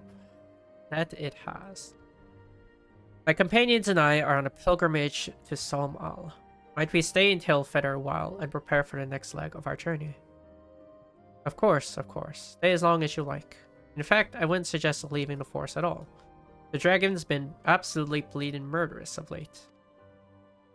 Forgive me, sir, but I'm not sure I understand. Did the dragons not bother you here in the forest? Bother us? Did Zale not explain things to you, my boy? You've seen them towering Calum trees all about, haven't you? If you're flying above canopy, you'd barely be able to see the ground. And you'd expect the local wildlife's canny enough to stay hidden beneath the leaves, which is why the dragons do their hunting elsewhere, and we do ours in peace. I see. Thank you for the explanation. You're welcome. Now, I know it won't stop Isale here, but dragons ain't the only things you'll need to keep an eye out for, especially if you're set on heading west. Okay, they do still split here. It's only accessories they don't split. It is quite unfortunate, but okay. I dare say you're wondering what could possibly be worse than dragons, eh? Well, I'll tell you. The bloody naff. They're what you might get it if you crossed an antling with a megalo crab and taught the thing how to walk on 2 legs. They never used to stray far from their hives out of fear of the dragons, but they've gotten a lot more aggressive lately, sending out war parties for mobs in all directions. They've even taken to harassing the Gervanians in their own lairs, if you can believe it. And when they venture into the forest, which is more and more, by the way, they certainly ain't afraid to come after my lot. I can only imagine how much worse it'd be closer to the Naf's home territory. More 8-ride currents. I see you've been making the rounds getting to know the hunters in these parts. Well, how'd you like the help of real hunter? I'm overseeing 3 camps set up to the east, but the lazy sods ain't sent me a report in over a fortnight, and I'm too bleeding busy to be playing messenger. You look right fierce enough to get the information out of him. It's a simple job that'll earn you some coin. Can't rightly say no to that.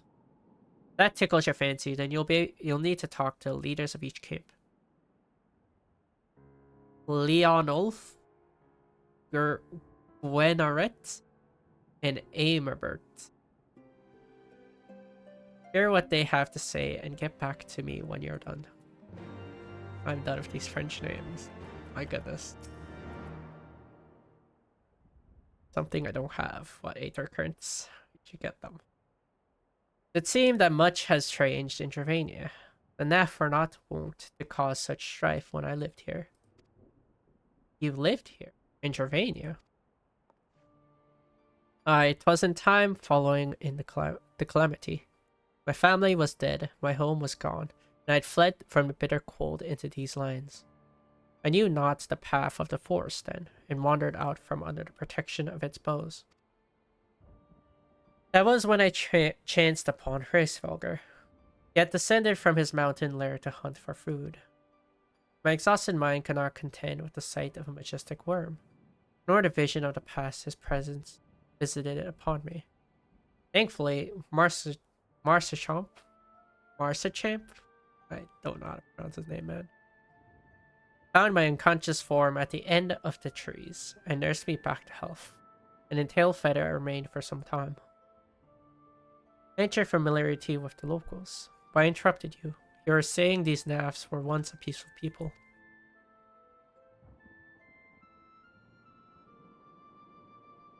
Peaceful would not be the most fitting description. They are a fiercely territorial tribe, and any who intrude upon their domain are attacked without hesitation or quarter.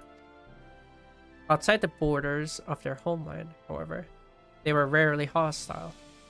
Indeed, we were able to trade with them on occasion. They've changed then. What of it? We have not time to creep through the underbrush on some roundabout route. I say we make straight for Solm Al and crush any unruly insect we meet underfoot. A more direct path, then. Very well. Let's first follow the trail west out of the forest and make for the statue of the Stained One. From there, we should have a fair view of the road that leads to Solm Al. Shall we? Go get them. I made Aether Currents easier to get. And when I was doing this the first time through, it was 10. That was a lot. So paint me yellow and call me a chocobo. That's Milif's sightseeing log you've got there. Oh, goddamn, he's a sightseer. Whatever. Ahem. Forgive me, I got carried away for a moment. I'm Kester Ironheart, cousin to Milif, an explorer of sorts, like most of my extended family. When I last spoke to Milif, she told me of an adventure of a keen case of wanderlust, an adventure that I now know to be you. What say you lend me your log for a moment? Don't worry, I won't eat it or anything. There, and yes, there. That should do it, I reckon. It's no secret that Ishgard is home to some of the most remarkable sights in our realm. Mind you, I've not seen them all myself, but I certainly know where they might be found. And now so do you. Thanks to the notes and rumors I've seen fit to jot down in your sightseeing log. Yes, scores of stunning vistas are just waiting to be discovered. Your legs will not carry you all of them, though. Should you find a particular spot out of reach, you might consider taking to the skies atop a black-feathered bird. Oh, but if I were to say more, I would be robbing you of the joy of discovering these spectacular views for yourself. Godspeed, my fellow explorer, and may this moment mark the beginning of a wonderful wonder. A tour of wonder. Let's see. I've done none of them.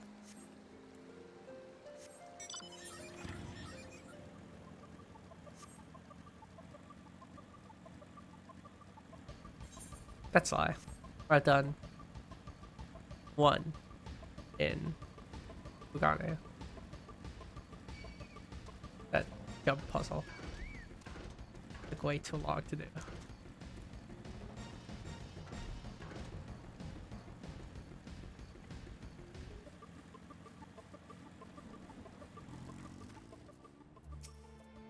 Alright, things are going well enough. Been running into a bit of trouble with those giant bugs in these woods though.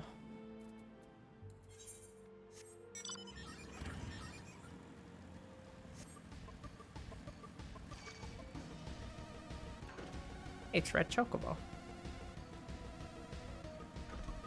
I guess they're not red. I guess the red chocobo is special. Maybe not.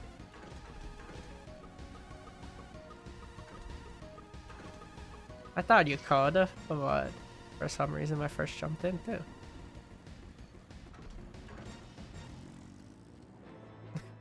I don't get it. It's a fun fight. Nothing out of the ordinary here. It's just that one bird that won't shut up. I haven't been able to catch a wing for all its bloody screeching. I like doing that fight in Bosha. Very fun fight. Also do solo too. But you kind of need healing. Whatever the spells are called. I don't remember what the spells are called. Healing action.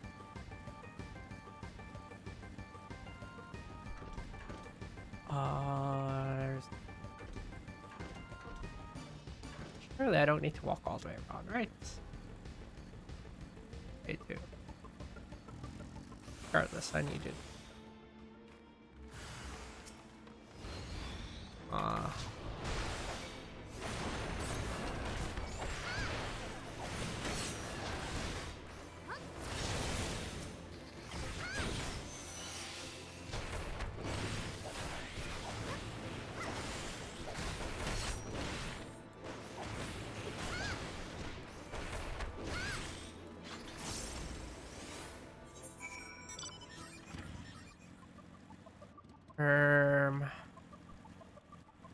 It's not really jumpable either. Really? The only way is go all the way around? That's wild. That's not climbable. Listen up. Wow, you are in a very annoying spot to be in, huh? Had ourselves a bit of an incident the other day. Some fiend came stomping out of the tree line and gobbled up one of our fresh caught birds. Wasn't a damn thing we could do about it. If we're going to keep on in this area, we'll need some extra hands. You tell the chief that.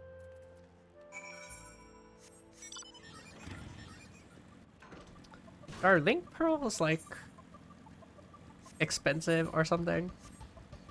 They just don't have those.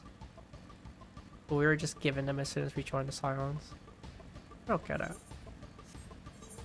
They only can go by word of mouth. Like, we have technology.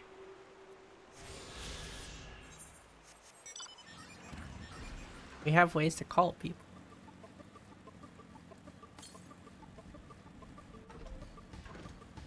Pen and paper only.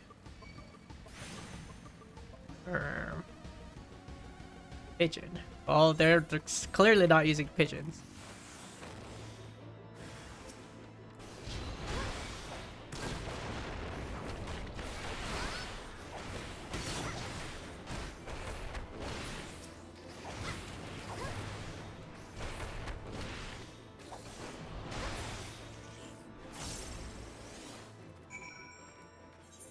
Pigeon for sure. Not sure about that one. They don't seem to use it. West, okay. Somewhere in the Annex Shrine then.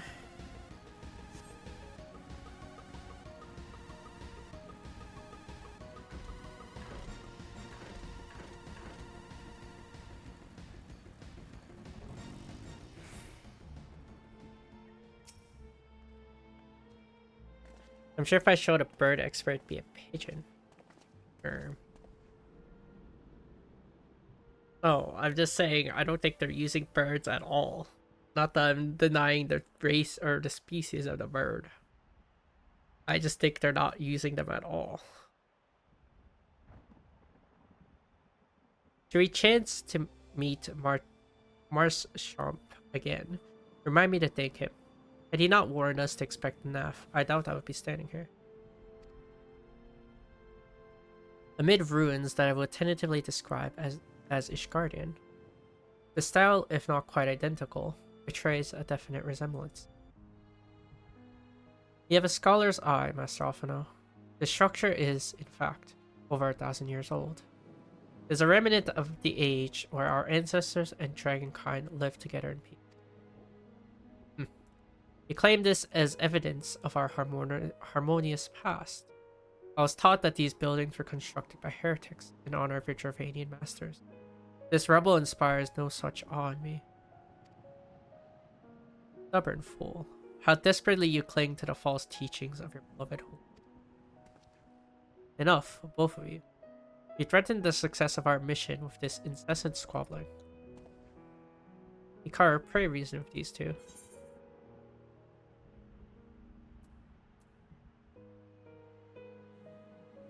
For the Passover. I wonder what happens if you just go. Curious. Right. Lest you forget, our goal is to prevent a war, which will claim the lives of Gervanians and Ishgardians alike. If you are to accomplish this, you must learn to tolerate each other's presence. Trust in Hikaru's gift. In time, the secrets of history will be brought to us. Let that be enough, Festinian. You would have me keep my counsel until Hikaru's vision confirms the truth. Very well, but bait me. Our meeting with Hraesvelgr will likely provide the catalyst Hikaru's gift requires, as it did mine. Let us press on. Although we are stripped of the blessing of light, I don't know how that's gonna work. I guess though it was starting to rekindle for this. Spy you the 3 great towers to the west. Where? Can't see. Oh, never mind. Ishgardians know them as Annex Shrine. The place serves as a roost for Hraesvelgr's lesser kindred. If we are to reach the peak of Somal, then we must first beseech these dragons to open a way. But do not be disheartened. The one who leads them is a friend. Of rather more concern is the disposition of the NAF. Let us survey the approach to the towers and see if the path is clear. That's a dragon, not a patron.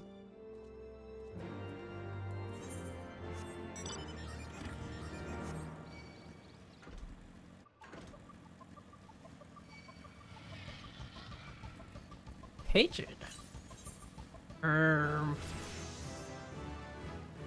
Oh, that's funny. Boy, the map leveled me up. That's a new one. Can I change jobs at the class? Hello? Thank you.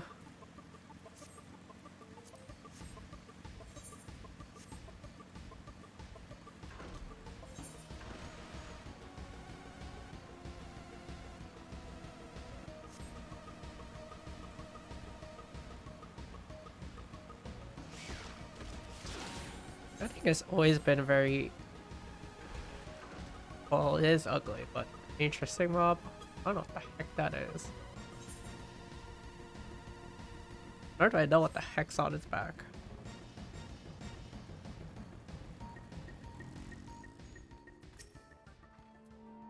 It's as I feared. The road ahead is teeming with NAF soldiers. Marsasham did not exaggerate then. These beastmen have grown brazen indeed. They would rend the dragons openly. They intend to assault the lair itself. I pray they do not.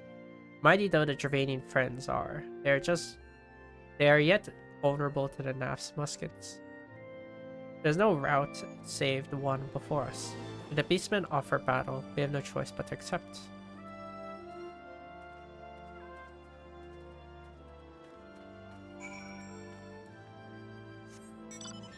That thing doesn't even fly. What do you mean it's a pigeon?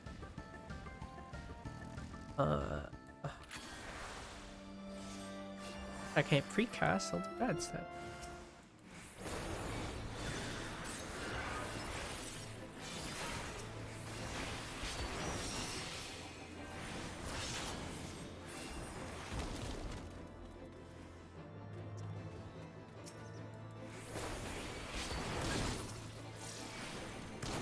How do these bugs even know how to use a gun? I have many questions. the heck do those things know how to use a gun, man?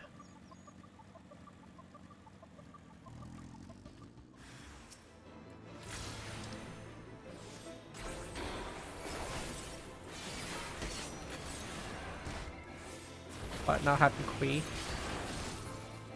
No, I don't do any of those. I love how it retroactively adds the emotes too.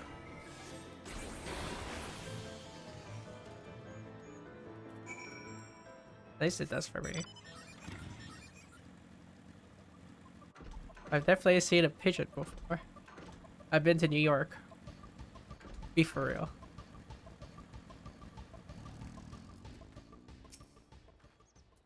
I take no pleasure in killing the Nath.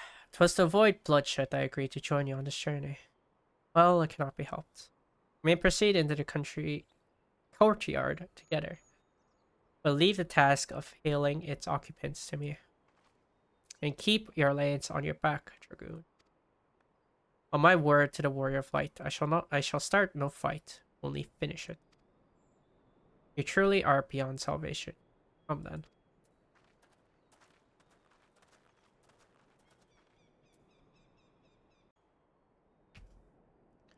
Okay, for a lot to take the 8.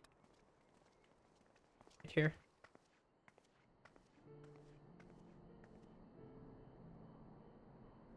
Vidofnir!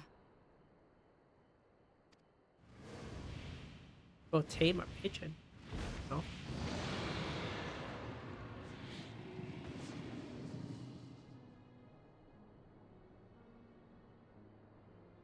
Ah, 'tis thee, little one.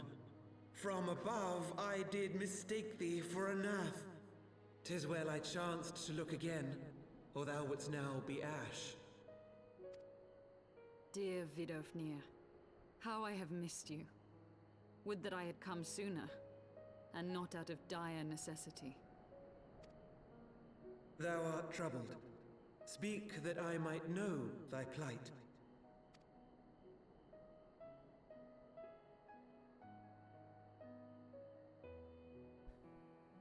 Thou wouldst have father admonish his brood brother.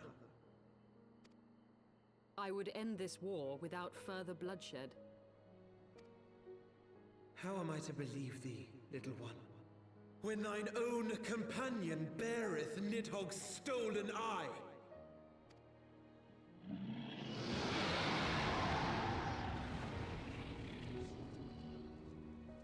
Have care, dragon, or I shall gouge out one of yours. You forget yourself, sir. We are here on a mission of peace. My sire's will forbiddeth me from inviting discord to our home. 'Tis for this reason and no other that thou still drawest breath, knight. Vidofnir, please. We must be allowed to convey our intentions to Hraesvelgar in person, with words of our own choosing. Grant us this favor, and open the way to Som Al. Thou hast ever been welcome, little one. But I cannot grant thy wish. I am bound to remain here, and protect my kin from the Nath's god. The Nath have summoned a primal.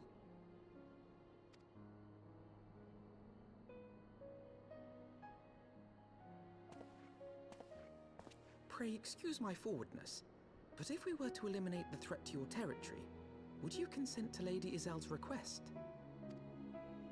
Ha! Dost thou imagine thyself equal to the task? To succeed where dragons have failed? 'Tis beyond thee, mortal. But thou art welcome to try, nonetheless.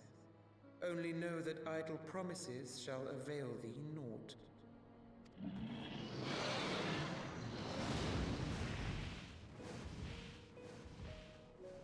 It would seem we have no choice but to make good on Alphino's offer.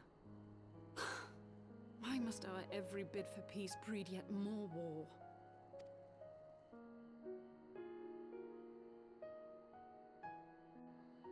Estinian did not take that lying down.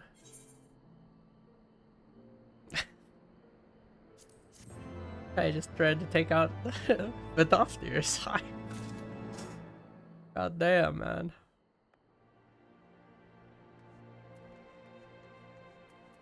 Let's see if I can take the safe right. We'll see if we're bored or not. Right. Cool. Oh. Hot dog.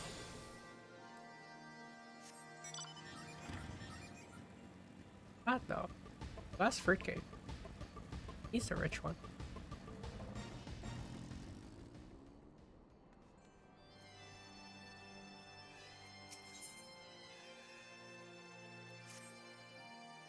So the Nav has summoned their god, and thus is the mystery of their newfound belligerence laid to rest. Are you not glad, Lady Iceheart? I thought you would applaud them for summoning a primal to further their own ends. After all, you did. I did not reach out to Saint Shiva to further mine own ends. I desired her strength only to forge anew the peace between man and dragon. What a fool I am to speak of peace to you, a bloodthirsty savage who murders without thought or compunction. Enough, enough, I say. If the Nav have truly brought forth their deity from the aether, we must face it together, or hope, or watch our hopes fall apart. All now rests upon this primal's defeat. Whatever we think of confronting it, we must first study its origins. What is the nature of this god? What manner of faith sustains its existence? My apologies. You are right, of course. Let us return to Tailfeather and consult with Marsachamp. He knows more of the Nav and their culture than most.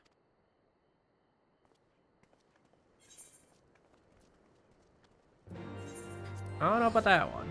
You find that would not be a good investment.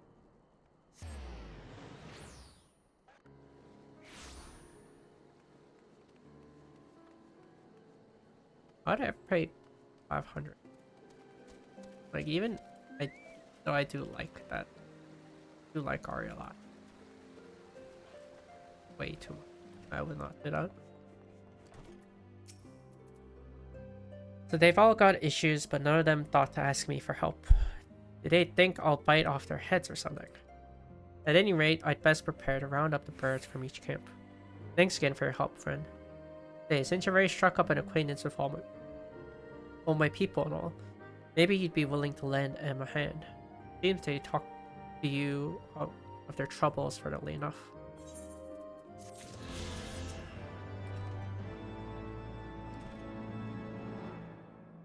Oh ho, back already, are we? Ah, met with the Nav, did you? And what is you'd like to? Some of the primal, you 7 hells. Well, I don't know bugger all about Nav religion, if I'm honest. Beyond their trading habits, there never seemed much point in asking. But it shouldn't be that hard to find out. From time to time, we barter with a small hive to the north and west of here. Outcasts from the main tribe, from what I understand. I reckon they'd be willing to tell you a bit about themselves if you give them the right incentives. That sounds promising. And what exactly would a Nav consider be the right incentives? Oh, nothing your average hunter couldn't scrounge up in a day or two. But seeing as you're in a hurry, you might want to divide the chores amongst yourselves. You'll want a good-sized jar of lion trap nectar, a basket of Kalum tree fruit, and always a Nav favorite, a generous portion of young Nanka flesh. I shall gather the fruit. Leaping to the lowest branches of these forest giants present little challenge to me. And I shall collect the nectar, and with Master Alphino's arcane assistance. And that leaves you to bring home the meat. You'll need to carve it from the smaller Nankas that live in rivers. 3 big hunks should be enough, I reckon.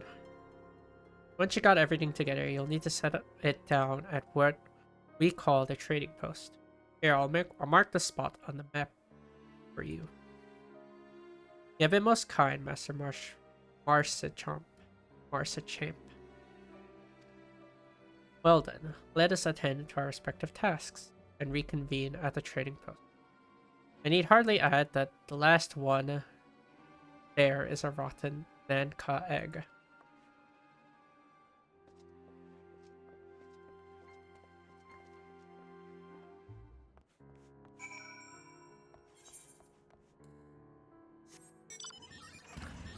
Think I have any more meter card quests right.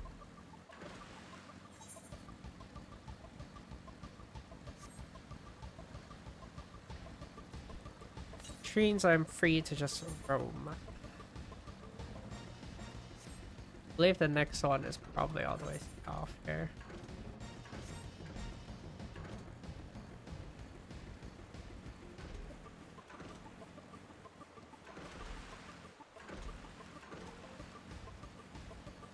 I somehow fallen down from that.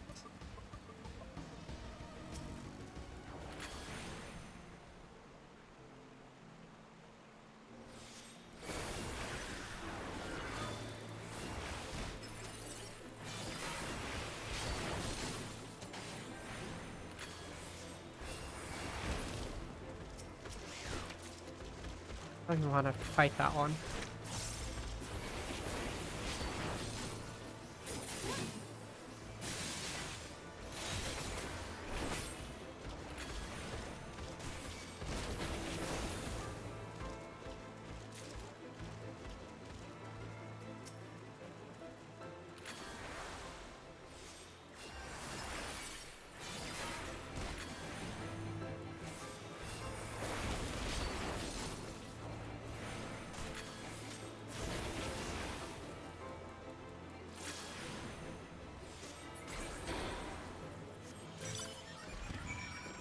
Those little bugs are very ugly.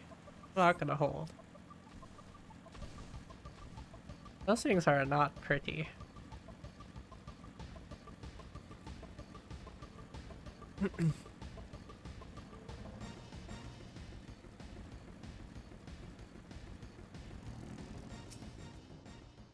I was able to gather a goodly amount of nectar from the land traps, though I would not have known how to harvest it without Isael's help. Do you have the Nanka meat? Splendid. I shall put this with Estinian's fruit and assemble a suitably generous looking hamper for the NAF. That one.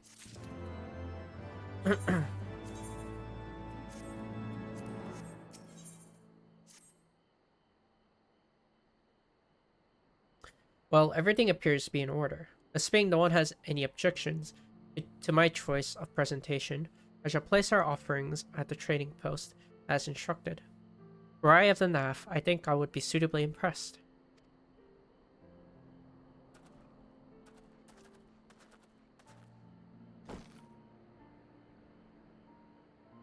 I don't even see what's in the bag.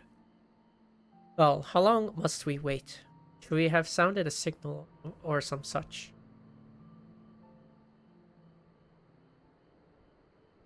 Calm yourself, Master Alphino. Our offering has not gone unnoticed.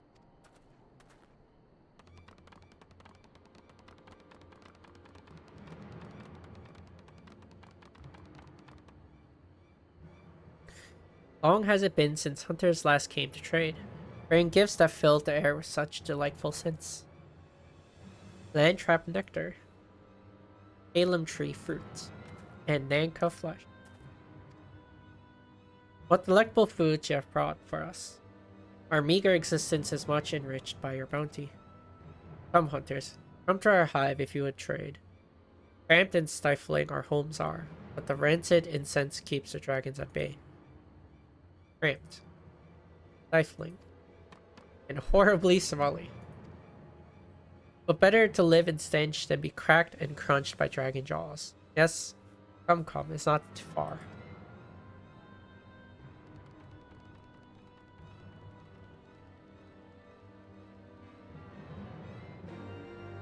Well,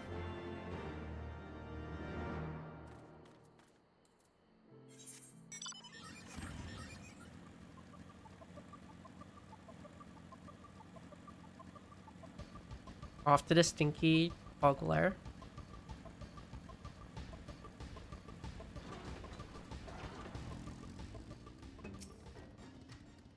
Your presence here has been announced to the storyteller.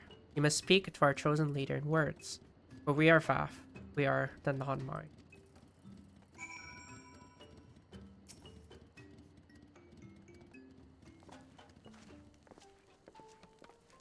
Welcome to our hive, hunters. We have brought delicacies much sought after by our people, and we are much pleased. What would you have in return? Honored Elder, pray allow me to begin by thanking you for welcoming us into your home, and for accepting our humble offering. My companions and I are come in search of knowledge, specifically knowledge of your people's god. Knowledge alone? What strange hunters you are. But if it is words you desire, then words you shall have. We are the Vaf, the non-mind, and to speak is our fate. You will hear the tale of the Naf's god. Of the god of the One Mind is summoned into our midst. The One Mind. These are the Naf who reside in the main colony. Yes, they are one. Connected. But let's begin the story at its beginning. Some moons ago, a single dragon flew in from the east, bleeding and weak. It fell from the sky and into the hive, where it was sworn by my brethren. And with spear and spell and musket, the dragon was slain. It was likely the one that fed battle with my kinsmen. I should commend you for finishing the job.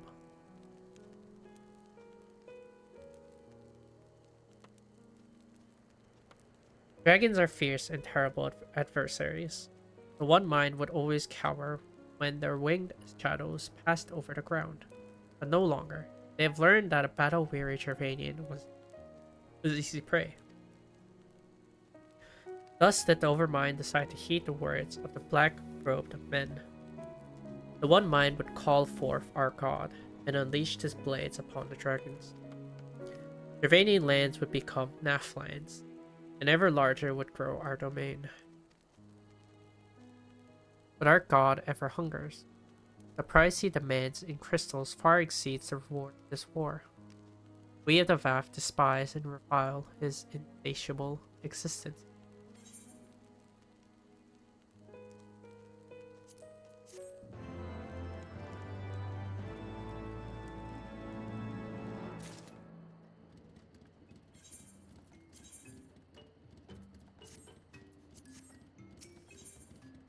Oh, that's Aether Current. We need those. Though we hear not each other's thoughts, generous hunter, you somehow know that we need help. Our weapon stock are wanting. We need more. I would make a request. Please bring us muskets with which to defend ourselves. We can take them from the Naf nearby. It would be sufficient.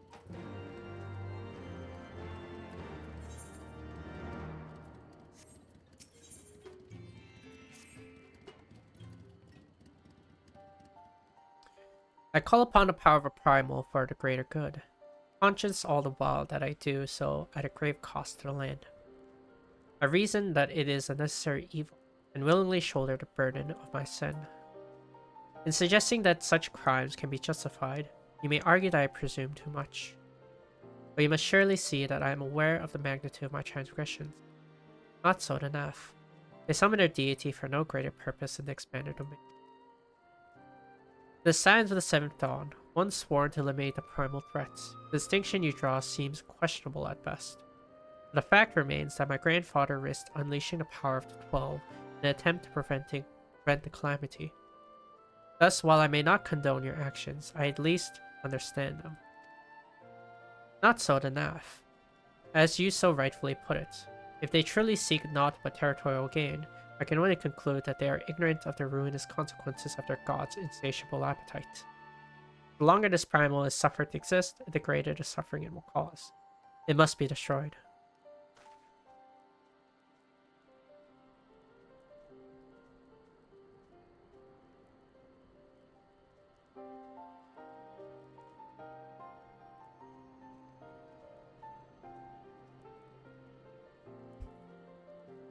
How lightly you propose the destruction of this god, Master Alphino, a being of whom we know not.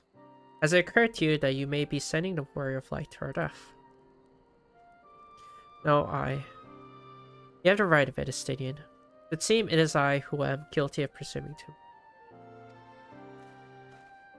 Pray forgive me, Hikaru. Do not fear my duty. Wait, Karu. Need not face this foe alone. Like her, I am blessed with the Echo's protection. I may do battle without fear of primal influence. Let me bear this burden. Do you truly imagine yourself a second warrior of light? Remind me, how many primals have you faced, my lady? Not that it matters. We know not where this god resides, or how to challenge it. Unless you mean to pray until it appears.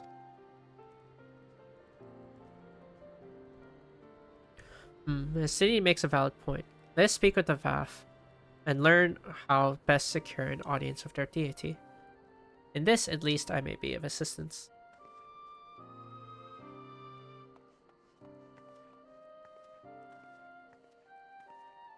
The young lord certainly appears eager to prove his worth.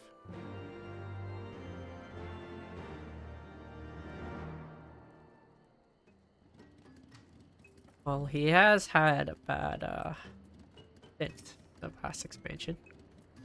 We are Vath. We are the non-mind. We do not hear the on-mind's thoughts. We cannot predict their will. You wish to meet our god. Offer yourself as a sacrifice, and you will soon be brought before him. We would mourn the loss of such generous hunters, however. Put this idea from your minds, generous hunters. If you meet with our god, then he will have your souls. Surely you are not so generous as that.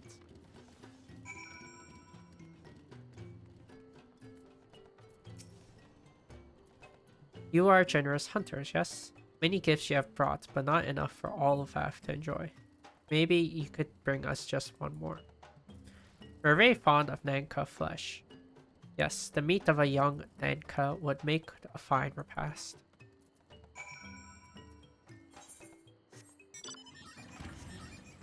And we have to go hunting again.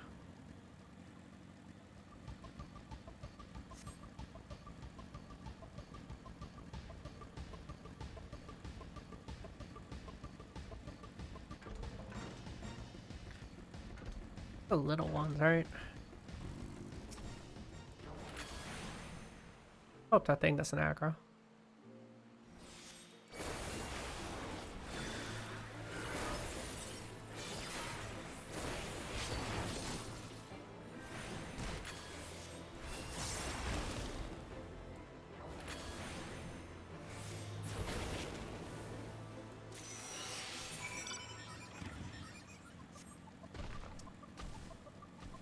Fun fact about dual cast. Sprint eats it for some reason.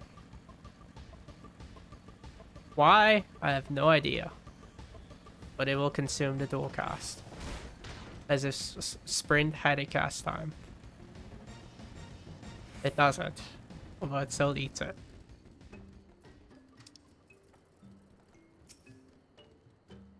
We Vath do enjoy our Nanka flesh. Have you been out hunting yet? Another gift for the Vath. So unexpected. Yes. You'll have more of the words you strange hunters hunger for. Listen now. The sense of the Overmind are enmeshed by the Overmind. What one sees, all see. What one feels, all feel. Alert a single Neph and the whole hive is alerted. Reach our god undetected is all but impossible. The Vath are wont to allude to certain concepts without explanation. I believe I am beginning to grasp a few of the fundamentals. From what I understand, the king-like Overmind sits at the center of the Neph society, and its presence somehow allows its subjects to communicate without need, word, or gesture. These Neph, the one who inhabit the larger hive, are known as the One Mind, and it was by their combined will that the primal was summoned. Those who reside in the smaller hive, however, are the Neph, or the non-mind, who for some reason that yet to escape me, seem to have been excluded from the telepathic bond, which connects their Neph counterparts. Thus are the Vath ignorant of the One Mind's thoughts and intentions, and of the nature of their own god. In summary, we have wasted our time. Not so. Perilous though it may be, the VAF did furnish us with one certain method of approaching the primal. As sacrifices, should we allow ourselves to be captured in the environs of their colony, the Nav will bring us before the deity, make an offering of our souls.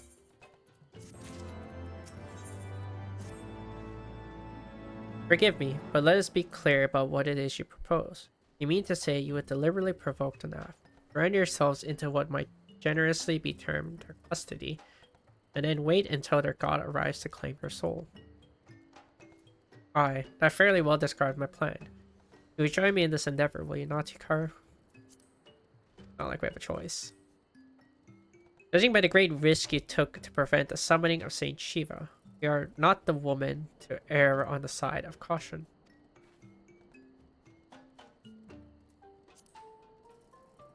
But that I could fight at your side, Warrior of Light. But the power of the dragon is no protection against primal influence.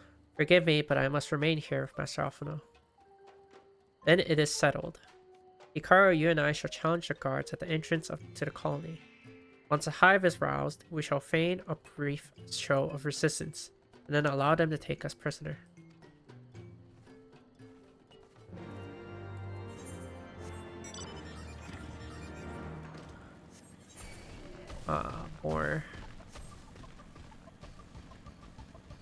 More, what's it called?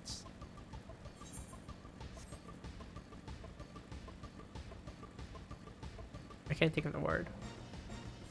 8 our current quest.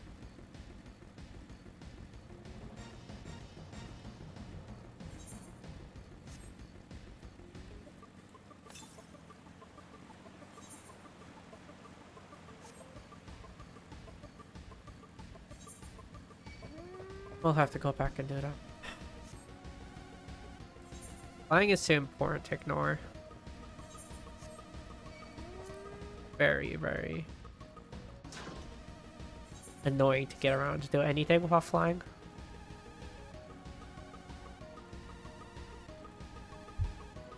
Not only that, but the speed is also a lot slower. Oh.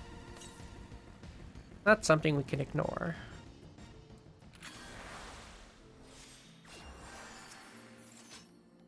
Intruders, your lives are forfeit.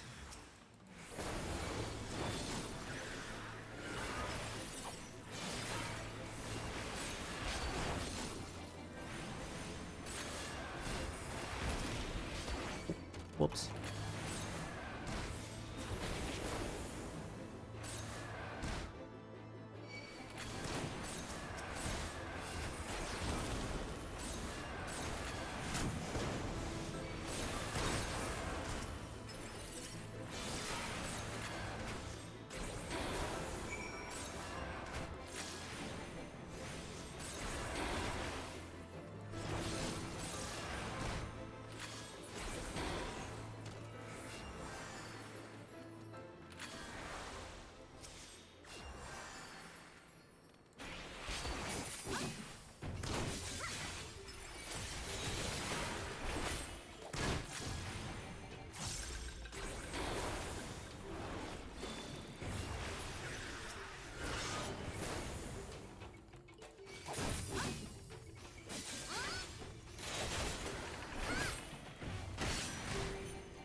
I just need one of these to aggro.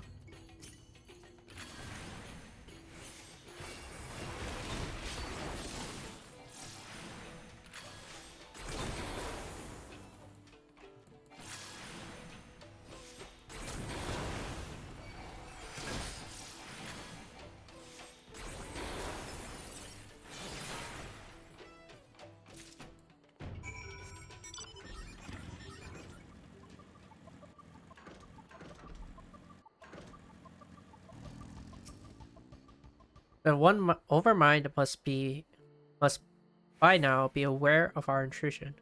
Let's press on into the hive and ensure that we have our host's undivided attention.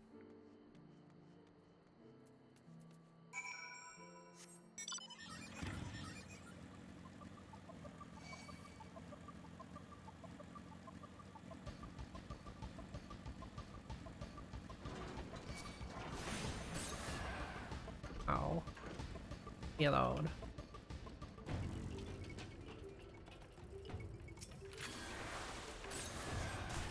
Hey. What the heck? Guys, aggro range was so long.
Ow. I still wonder how these damn bugs know how to use a gun.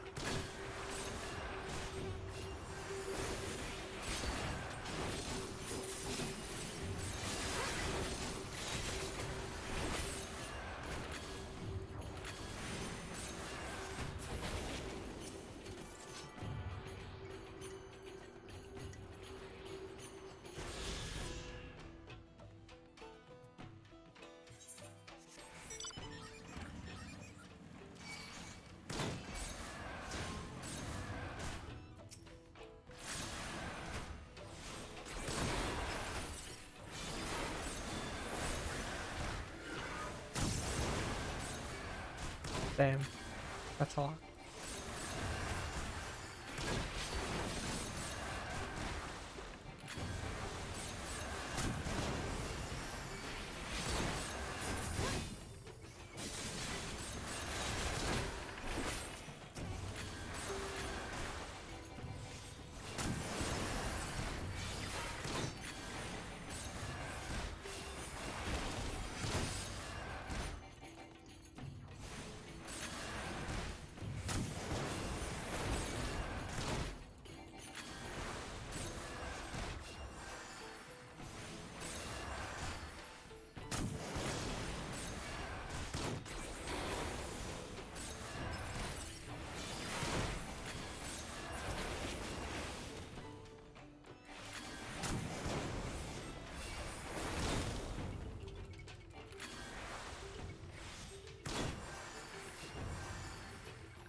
That should be sufficient. If we did not have our host's full attention before, we must surely have it now.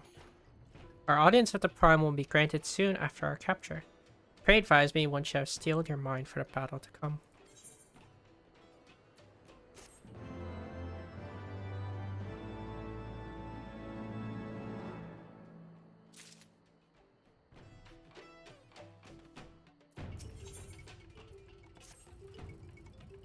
You are prepared then.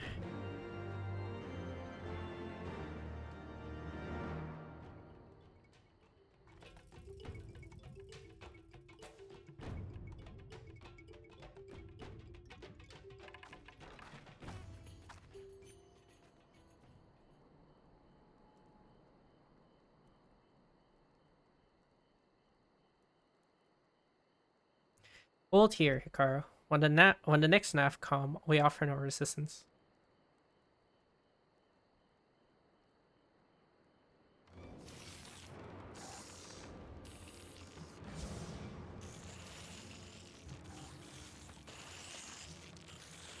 Surrender, intruders. There is no escape.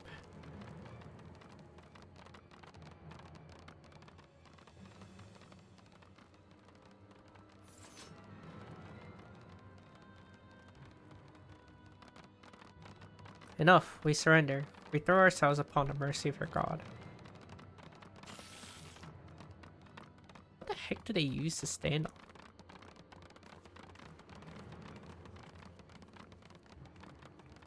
And then it just makes a clicking sounds like they're pirates.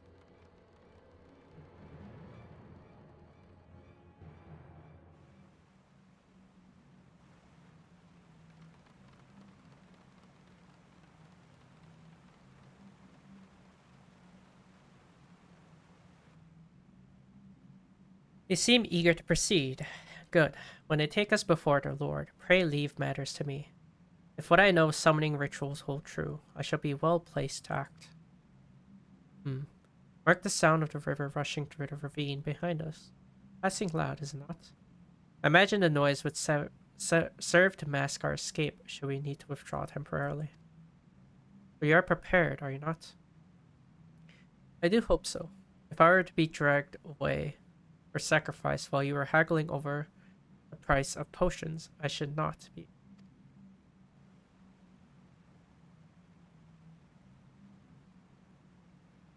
Yeah. No need.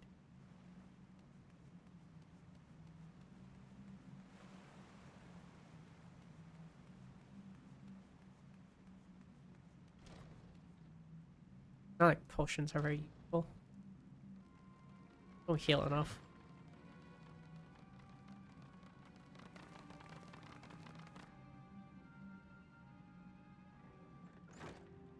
That's a lot of crystals.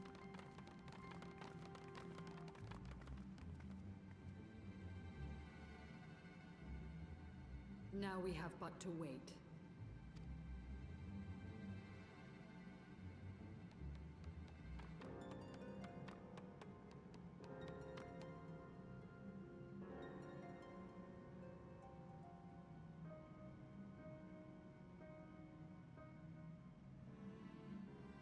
O Lord Ravana, master of the sacred blades, wrath of the colony, conqueror of the world, hear our prayer.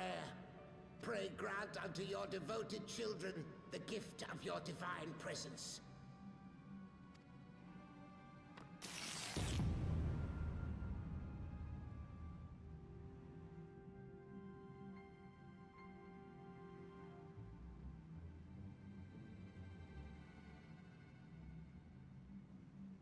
He comes.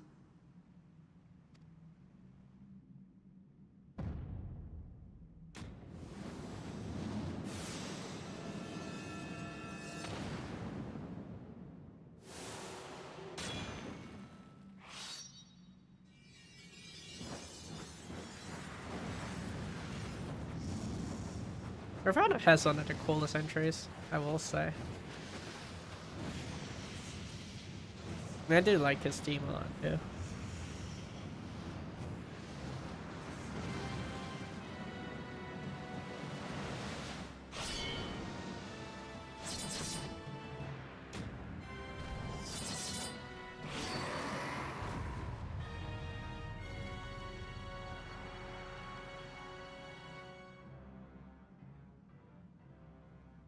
All strength to the colony. Speak and I shall listen. Oh, glorious General, we have captured intruders and would make unto you an offering of their life's blood.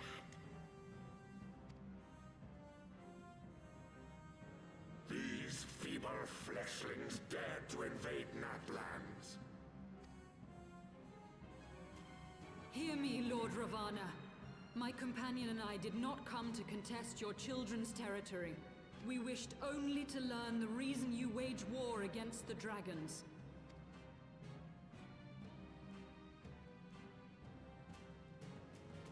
Thou wouldst flirt with death merely to satisfy thy curiosity. Wherefore should the glorious conquests of the Nath concern thee so, Elezen? Mayhap thine own kind struggle against the worms fareth poorly, and thou art desirous of a pact.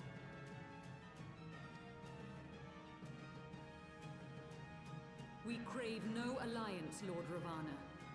Only peace. we would bring an end to our war with the dragons. Yet so long as they remain embroiled in this conflict with your children, our goal shall remain out of reach.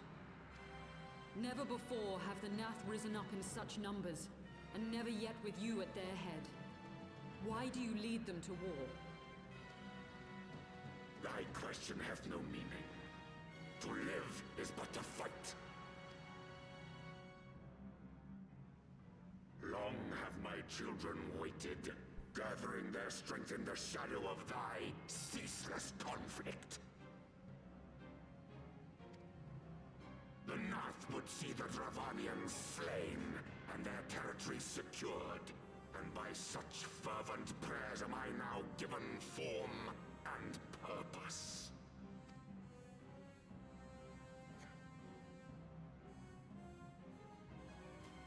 As I feared, your very existence is an obstacle to our goal. Since you are so fond of fighting, we challenge you, Lord of the Nath. And should we emerge the victors, I would have you swear to withdraw your soldiers from Dravanian soil. Thou art bold indeed to risk thy fleshy hide so readily. Very well. I, Ravana, fourfold master of the blade, do accept thy challenge. But should I emerge the victor, I would have thee swear to serve in mine army till thy last breath is spent. Do you accept?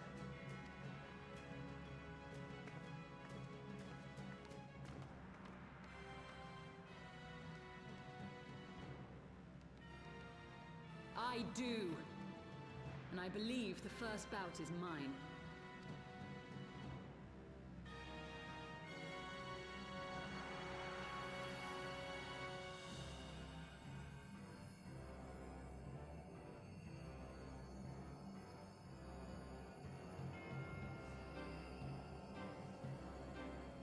How did she get the prayer part by herself? I understand the crystals are all here. Need prayer as well. Armor.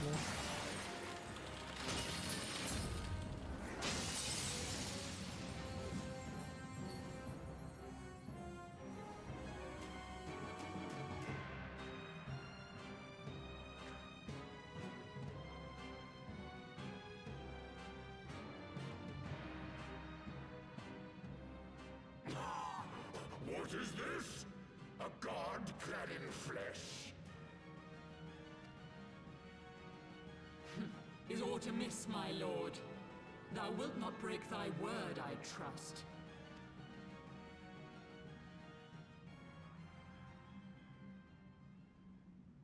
Mine oath is unbending as steel, little goddess.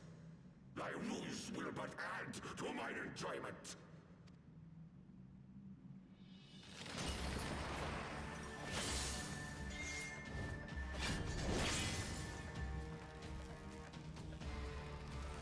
They have 2 more swords? Why did they attack with them?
Thought myself stronger.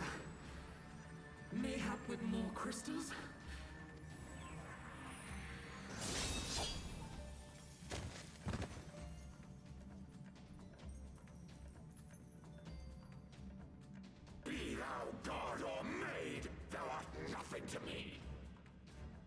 be mortal. Art thou warrior or craven?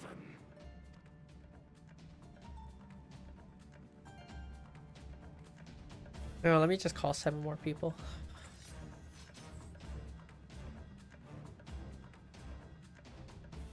A warrior, then? Good! Mayhap thou will provide more sport than thy feeble companion.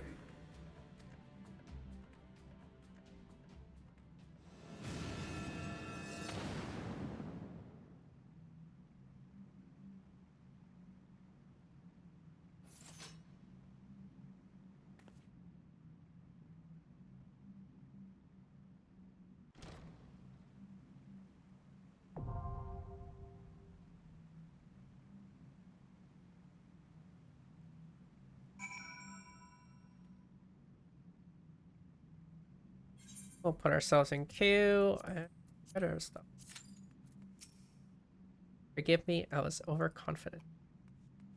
You don't say.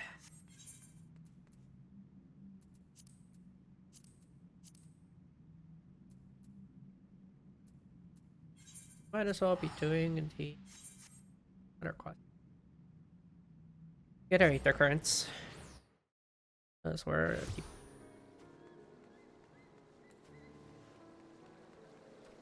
the only thing that saved me is duty relay. Ravana is part of duty relay.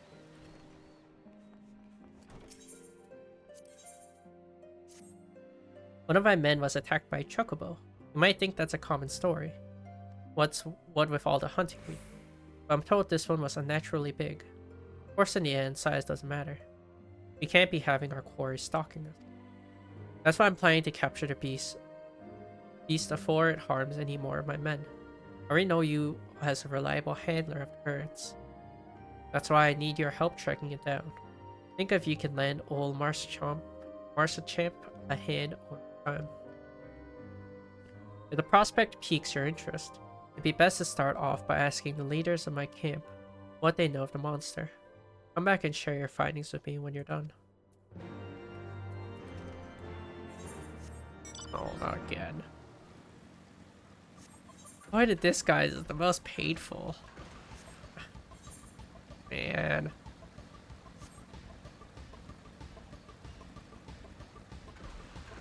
I need one of your leaders that I can't beat on low ground, please. The high ground is a bit annoying to get up. And I fear I'm flightless. Please. Loud.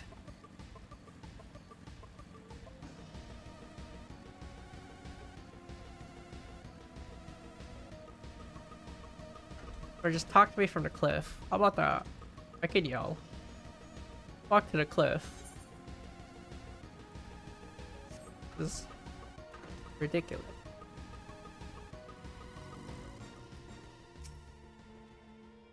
That bird ain't scared of us hunters, I can tell you that much. It's rare one of us comes away with an encounter with it unscathed.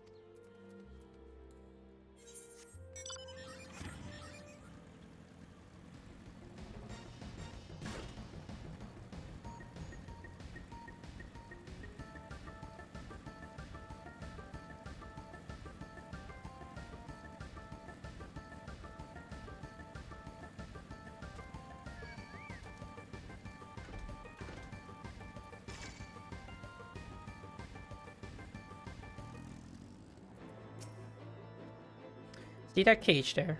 Blasted Choco pulled the door right off its hinges. Most likely it was trying to rescue the bird inside.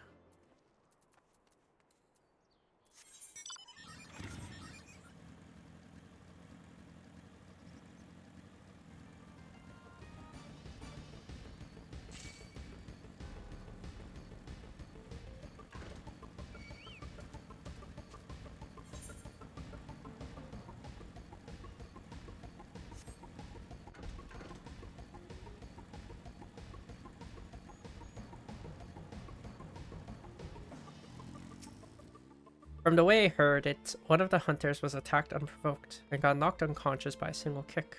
I never heard of a chocobo doing that.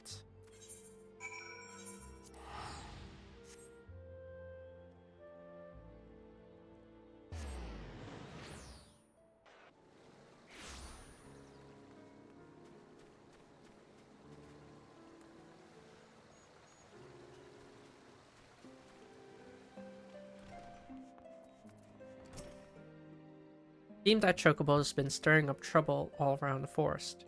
While you're gathering information, I went and checked out the traps that are set up around the tail feather. Ain't nothing left of him but scattered straw and broken wood. Can't say we've ever dealt with a problem like this one before. Might be that this Chocobo is taking some kind of revenge on us hunters, and these acts are all meaning-provoking us. By all accounts, this Chocobo is stronger and more clever than the rest. I expect capturing it won't be a simple feat. Well, I hope your Chocobo struggles are solved. Because I no longer required help. Yeah, a lot of these Aether Current quests are like the beginning of like yellow quests that continue on. It's very weird because like you just do the first quest. Generally, people just do the first quest to get the Aether Current, and then they like never continue on. There's a lot to this game though. If you were to remove every single yellow exclamation point, that would take a minute.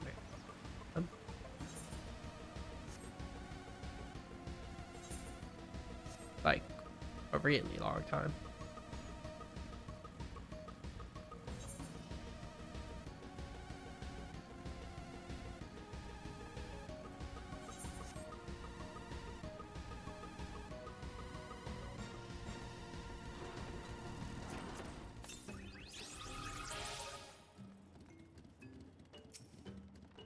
Heavy the muskets.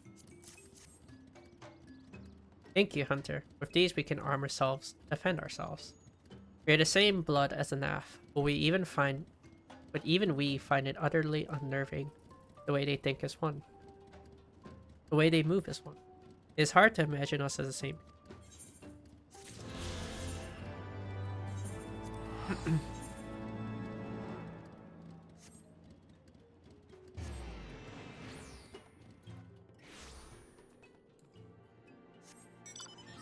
This one is up above. How many floors? I actually don't know.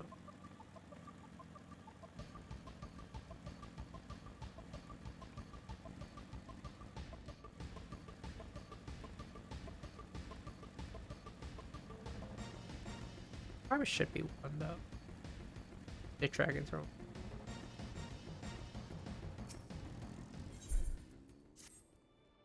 I sense a great power within you. Yes, she will make a suitable adversary. Our younglings must learn the hardships of battle. You'll find them just beyond the tower. Go and hold nothing back.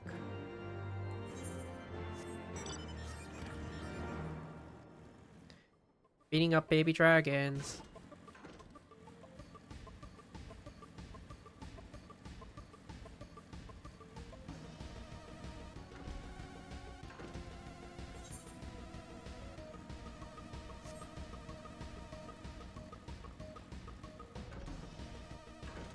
Surely this is fine. I was told to do so by a dragon. Surely it's not my fault.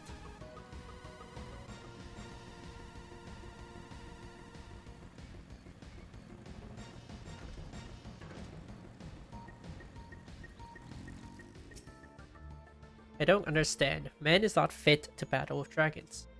Nevertheless, I will do as father asked.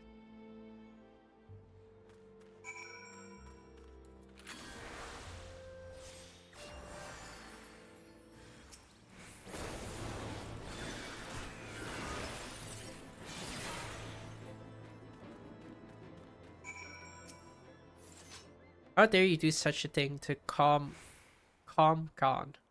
You may have beaten him, but your game ends here.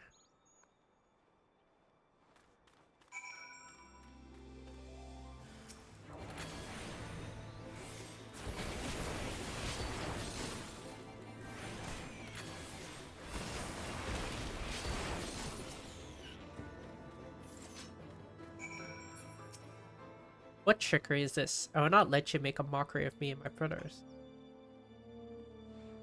Trickery? Trickery? That was just sweet.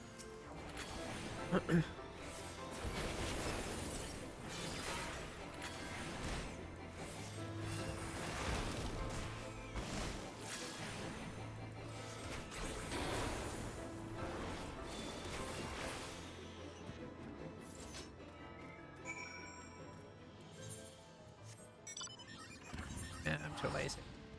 Teleporting. Teleporting saves me 8 seconds. I will gladly do it.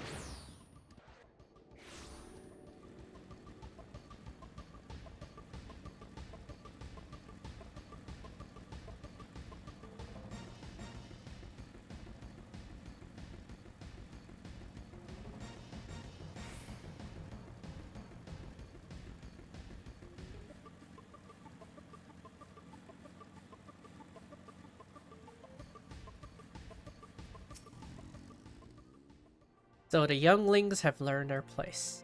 Do not worry, my intention is not to foster ill relations, but to teach. The younglings grow too prideful, doubting the strength of men. But thanks to you, they now understand.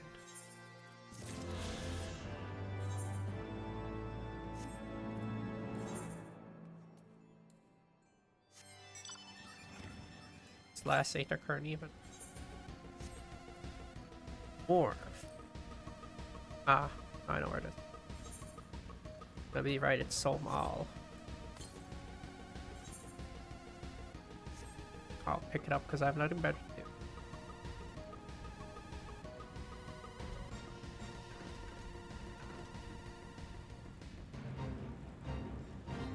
All I know is Tri-Roulette is not saving me. That's also to be expected. This is what I mean by TPS queue. God. Quite a wait. And if you swap to something like healer, less than a minute. Sometimes it's the pops.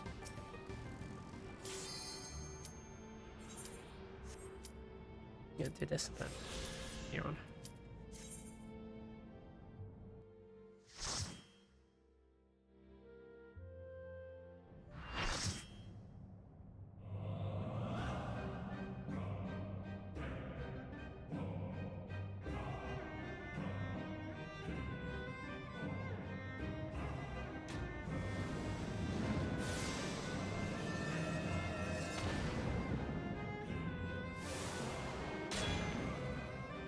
Still love this entrance. How do swords kind of fly by their own? I don't know. But I do like this entrance.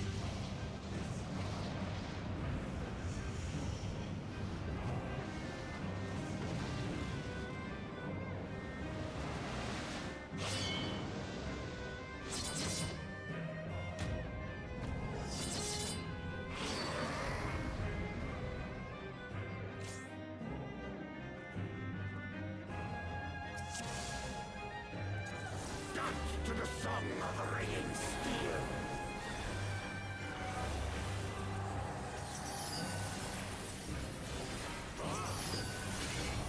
The override divination. Unfortunate.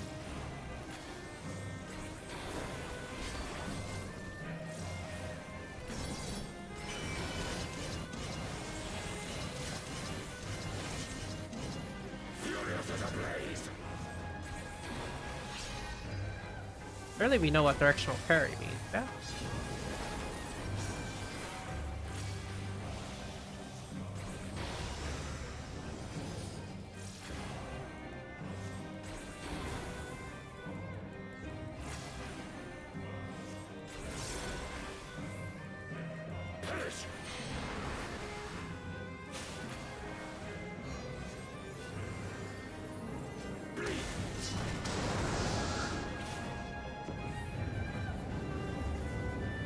Feel my blaze.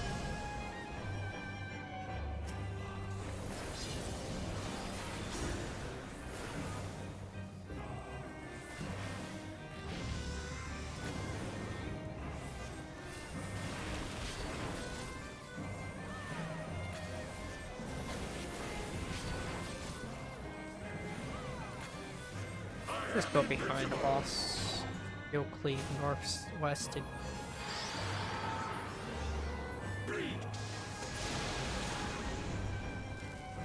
Wilt thou yield?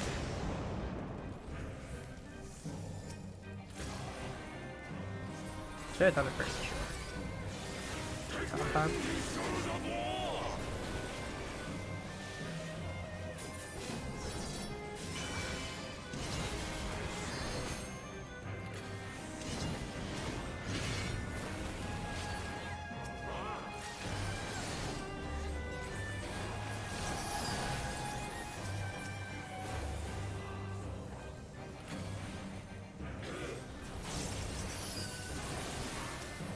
I love how the divinations keep overriding.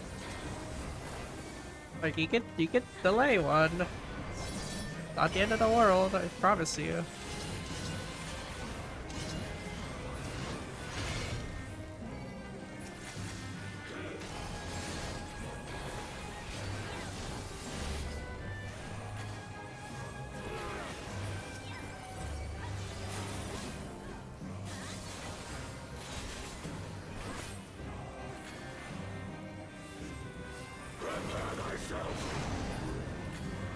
Rejoice in the glory of combat!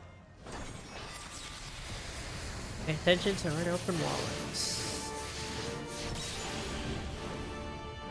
Pay attention to where the wall is. Unyielding of the earth!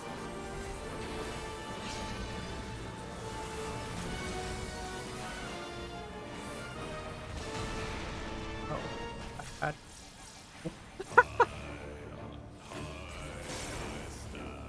and that's why you pay attention to where the wall is.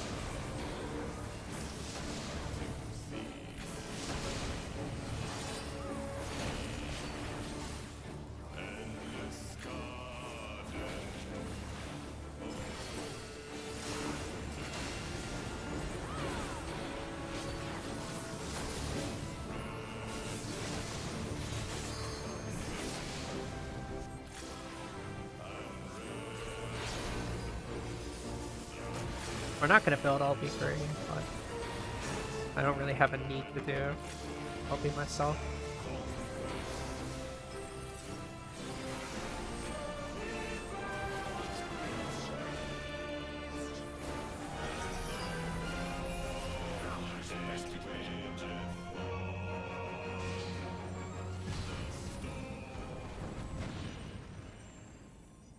Thus does the sacred rite of combat proclaim the victor. I lay my blades at thy feet, child of man.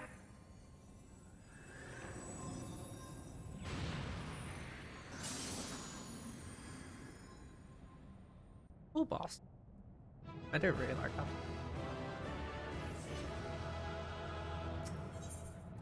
Very cool boss indeed.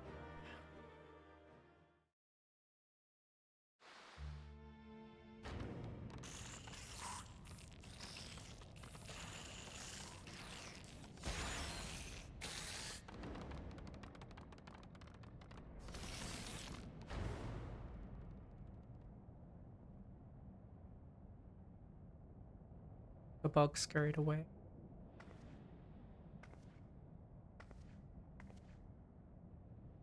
You do not disappoint, warrior of light. Would that I had your skill in battle. I do begin to see why so many place their faith in you.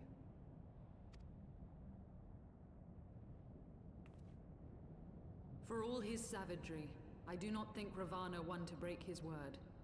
Provided the dragons do not trespass upon Nath lands, they should have little to fear of the Primal's biting blades. We have done well, have we not? Come, let us return to Vidofnir and share these glad tidings.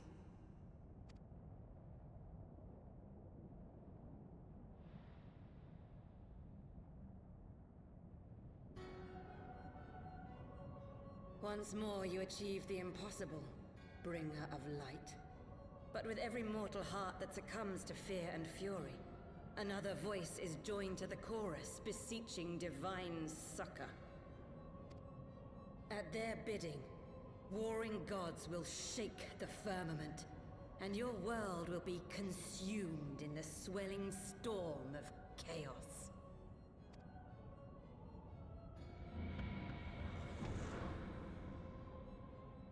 I don't even know how to pronounce that Essie's name. I'm never gonna try. That looks like hell to try to pronounce it. Never since we first fought have I seen you draw upon the full extent of your power, and never from afar till this day. You are a marvel to behold, Hikaru. Well, 'tis time we rejoin our companions. They will be eager to hear the tale and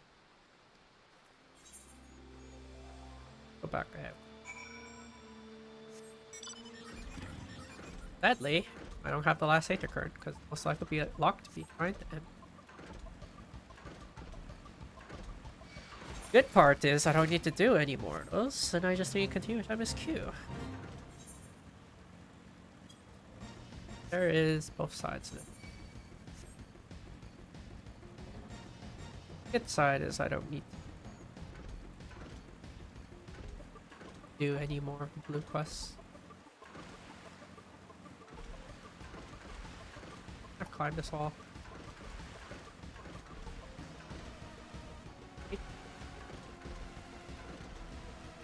Get off. Any of this climbable? No. Fine, I'll walk around.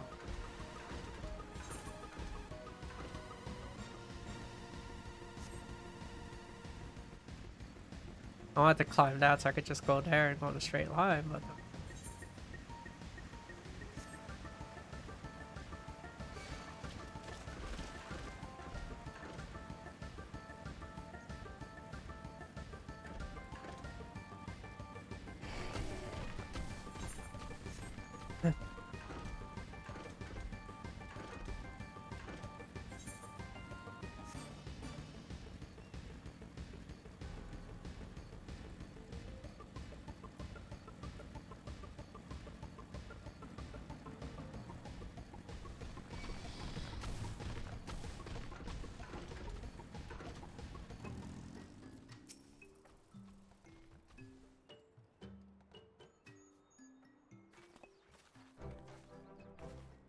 Hikaru, Lady Isael, thank the 12.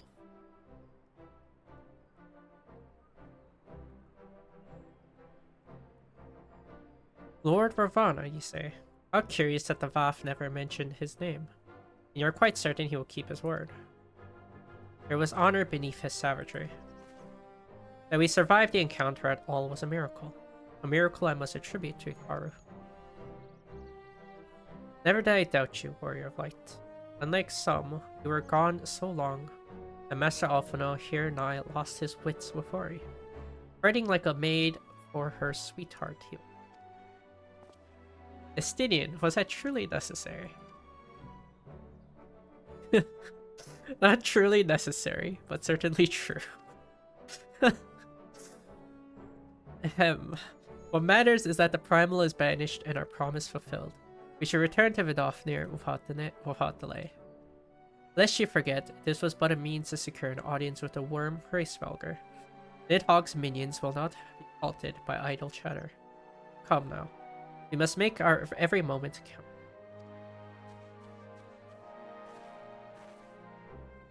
You are unkind, Estinian. For all his experience and intellect, Alphino is still but a boy.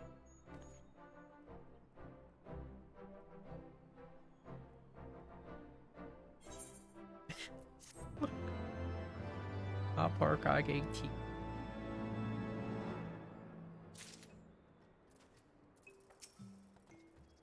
You should have seen the boy fretting. It was a sight to behold. Tease him no more. Master Alphino is to be applauded for his sense of responsibility. Given his years, 'tis no wonder the burden weighs heavy upon him.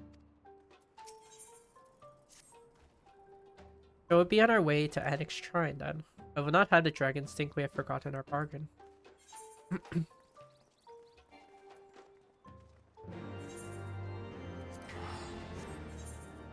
Very funny though, I will say.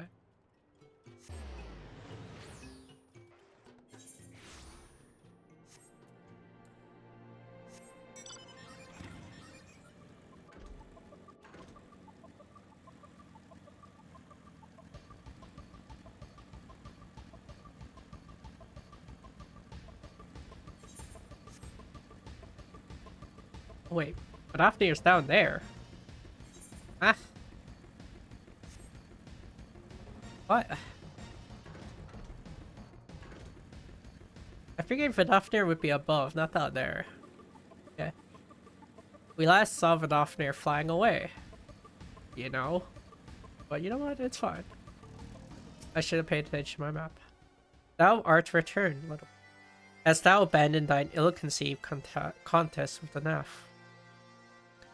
Nay, my friend, we return in triumph. But Hikaru's hand was Beastman's god, Lord Ravana, laid low. In his overconfidence, the Primal swore to withdraw his followers from your lands in the event of his defeat. A promise we believe he will keep. The Nav shall trouble you no longer. The deity is slain then. How didst thou contend with his biting blades? But the particulars matter not. Thou hast fulfilled thy promise, and I shall fulfill mine. Attend to me, mortals. See you unto the deepest reaches of morn, and there you shall find Halo, an altar from which you may begin your ascent to the summit of Som Al. But be fairly warned, the minions of Nidhogg shall not lightly suffer your presence on a sacred mount. By your struggles within the cavern shall I judge your party possessed of sufficient fortitude to proceed. We shall not disappoint you, Vidofnir.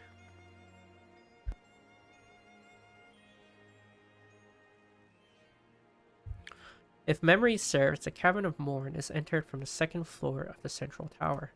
Let us begin the climb.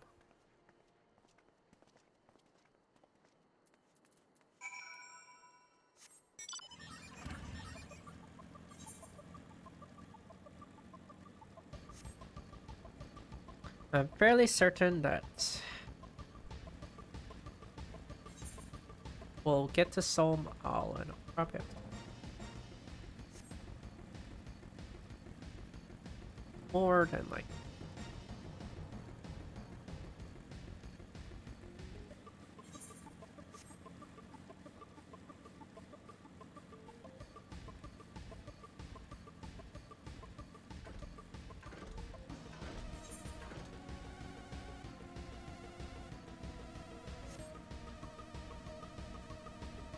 it's very far north.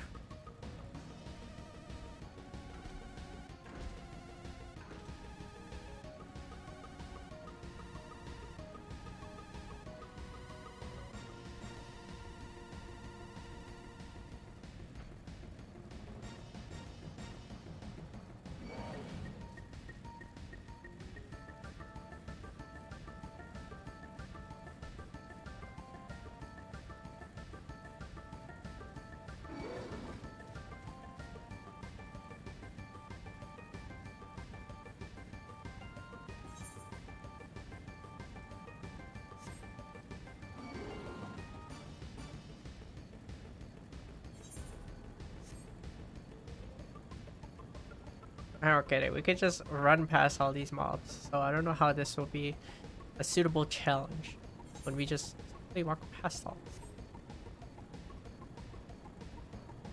Took a lot less time that.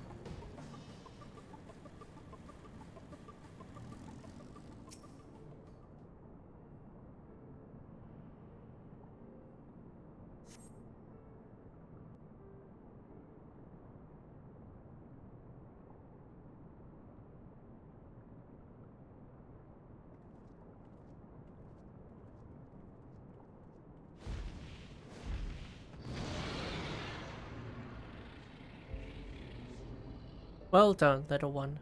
As promised, I shall open the way to Som Al's summit, for thee and thy companion.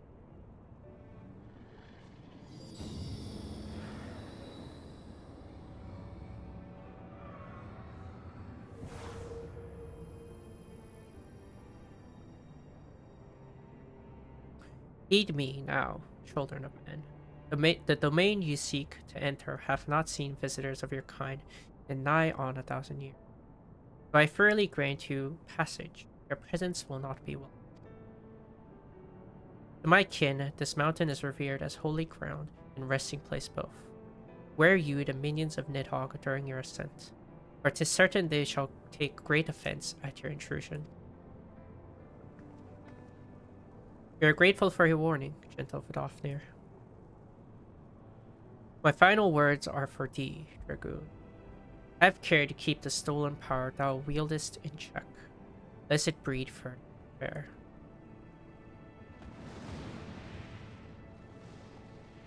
Continued.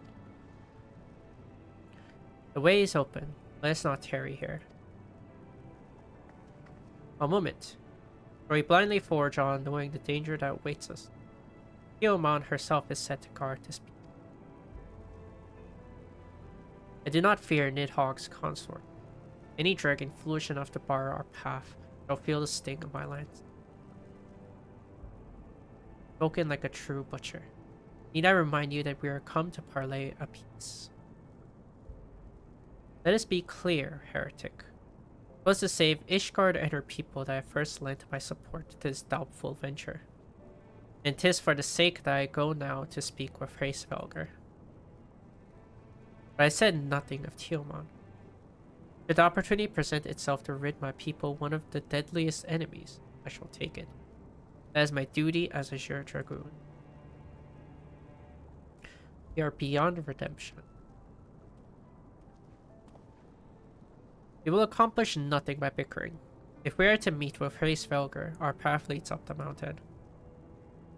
We should defend ourselves if attacked, but avoid conflict where possible. What other choice do we have?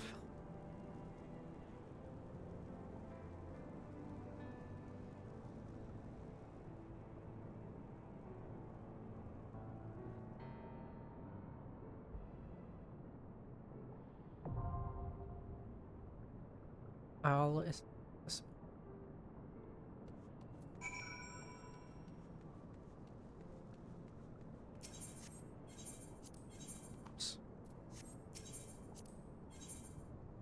Well, for the first time, he can do trust with the player with. No longer just lie on.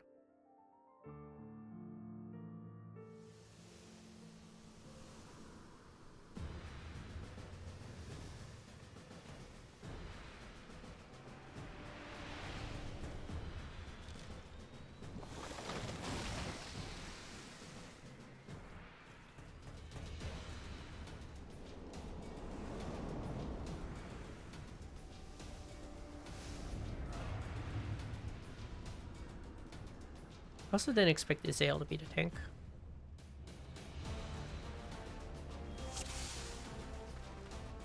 Plus a paladin. Gladiator, I guess.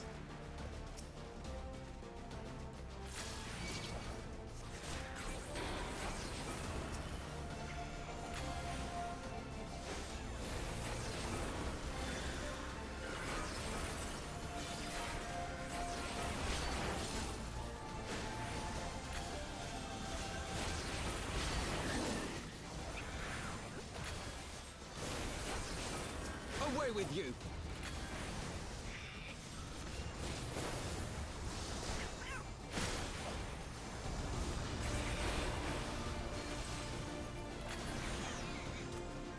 Hearing something outside, but I can't tell what it is.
guard is down.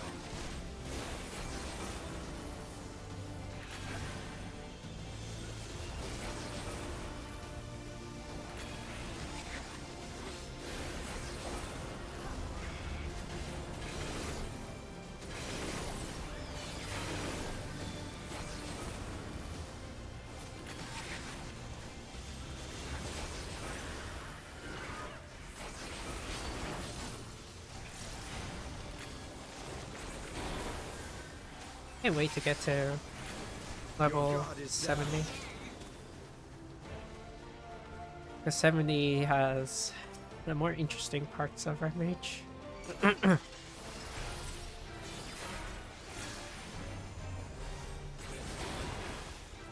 Where you don't keep them at balance. You keep one slightly above.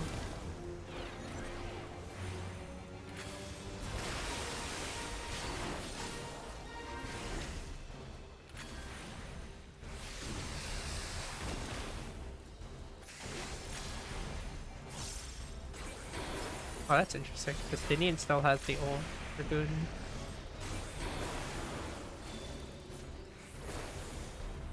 Away with you!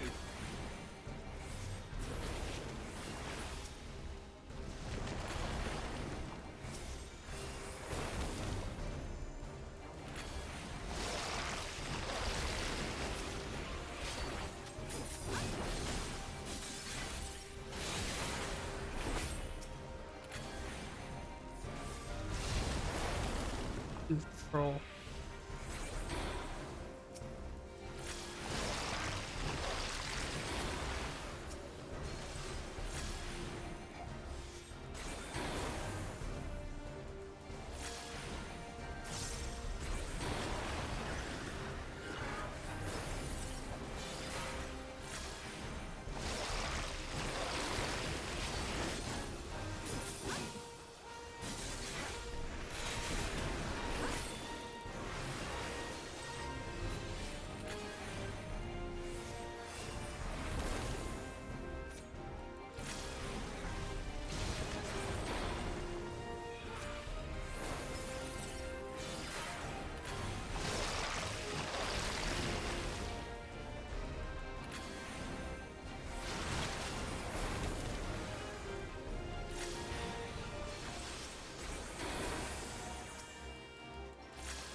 I don't know if those will be better.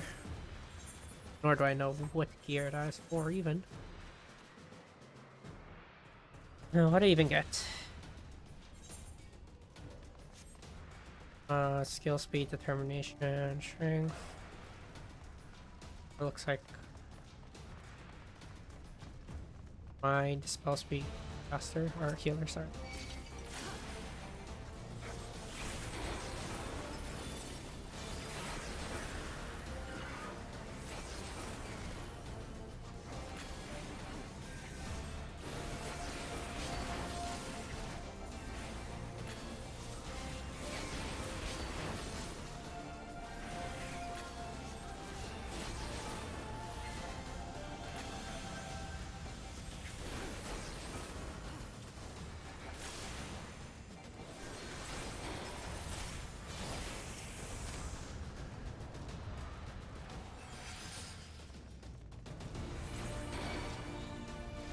What the heck?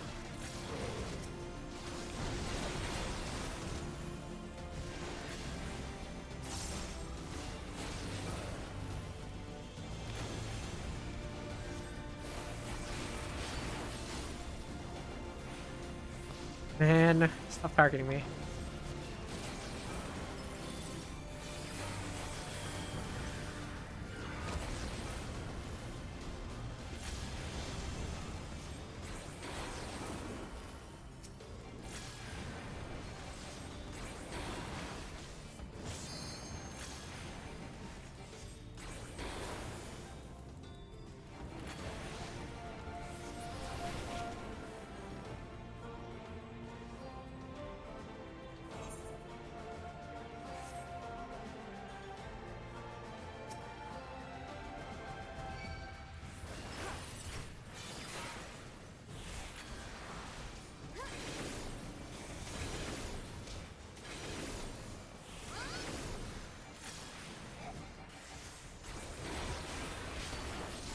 Pretty sure until Joltik improves, it will not be a gain target.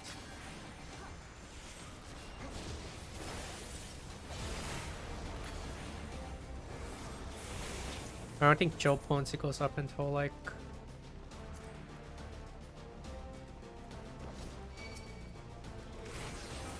way later. I'm sure that's only a 90 thing. Can we get that thing closer?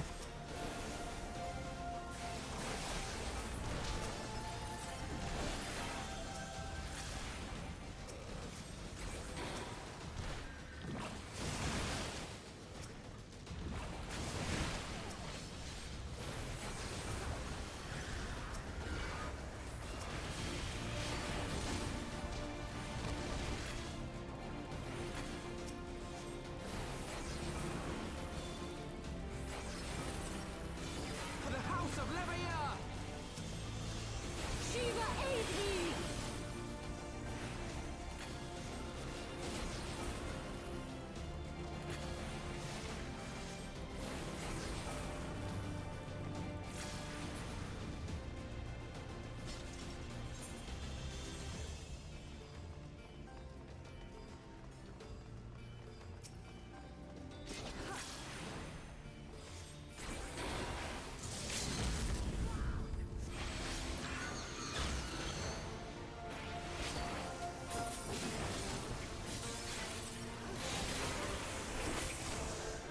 Away with you!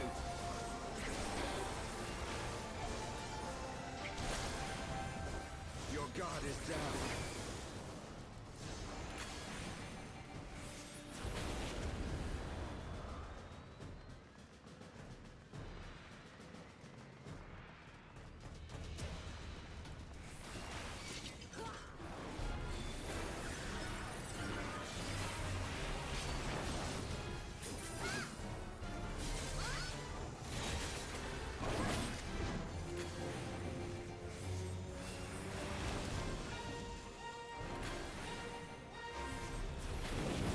Away with you!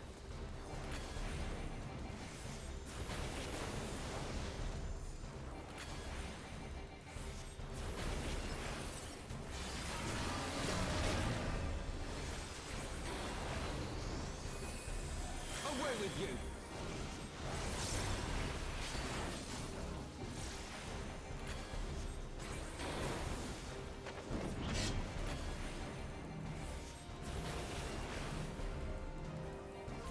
Pretty sure using my single target sword combo is a gain compared to using the AoE one, at least for 2 target.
Answer here.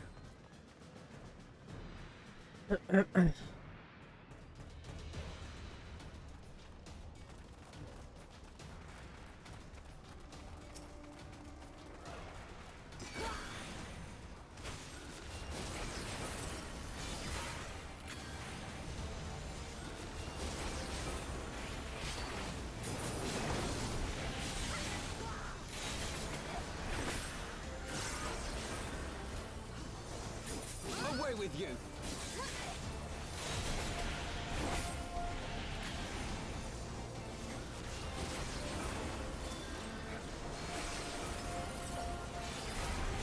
Yeah, I'm barely certain.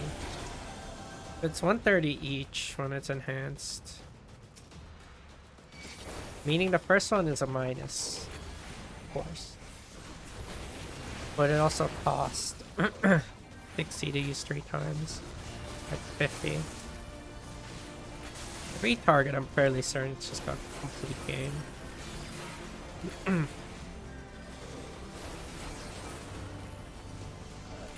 The mage is interesting.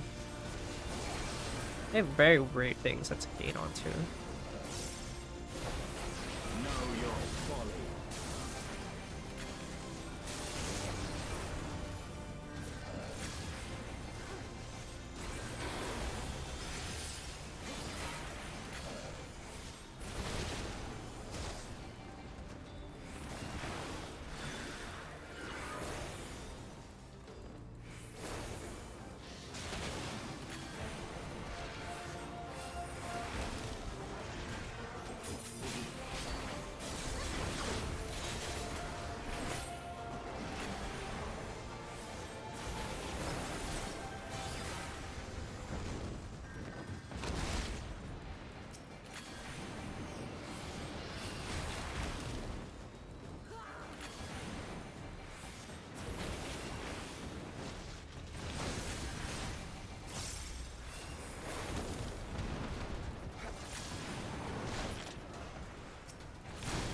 Ow.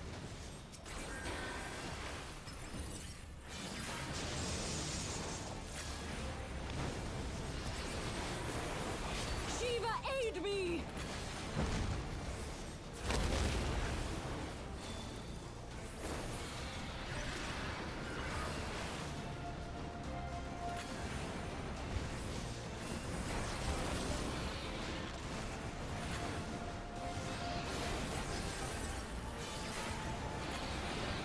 Your guard is down.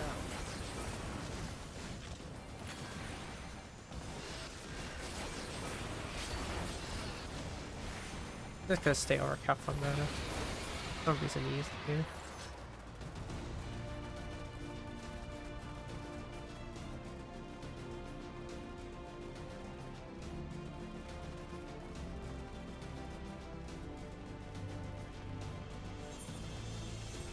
What high levels are DC? 130. It is better than mine currently.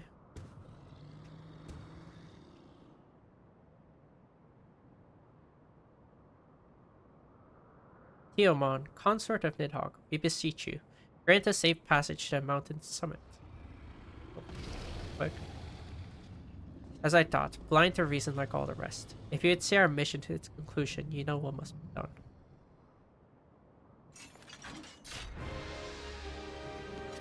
Such rage and rancor.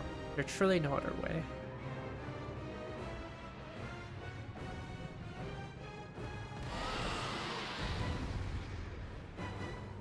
I guess they did that too.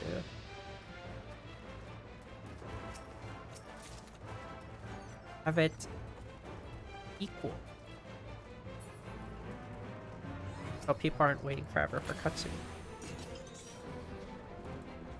Okay.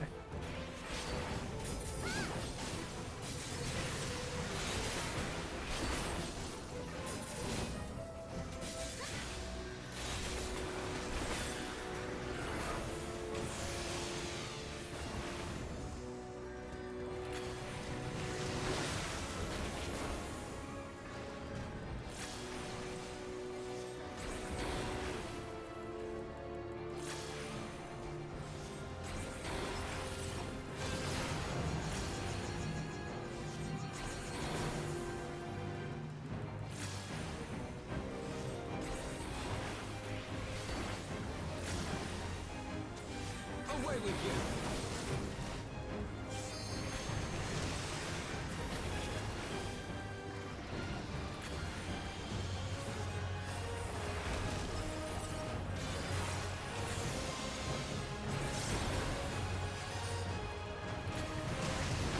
Ow.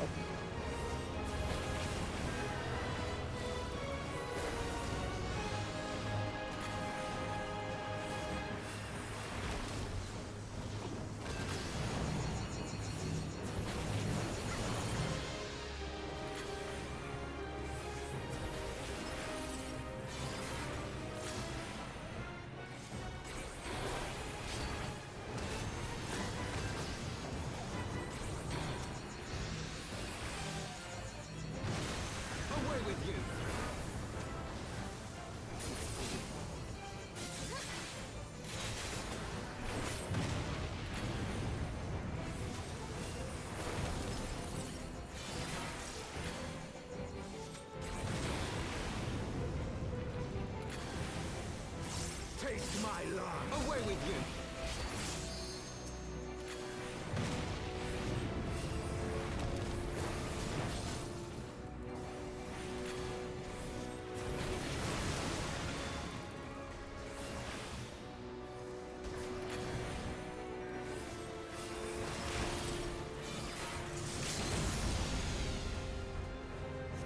Yep.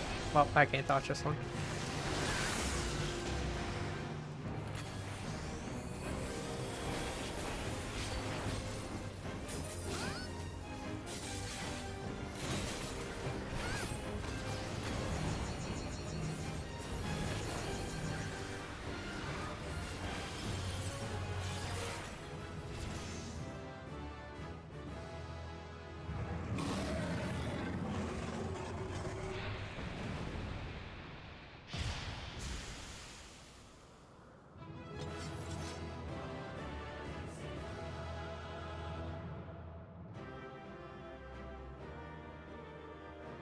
Oh, the sail looks very in.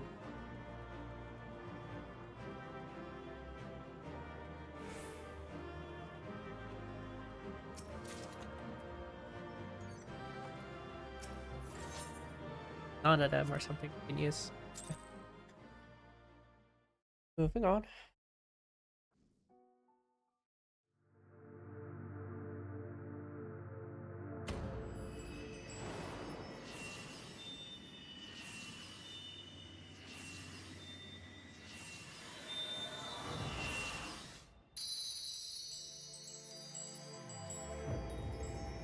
The blessing of light return.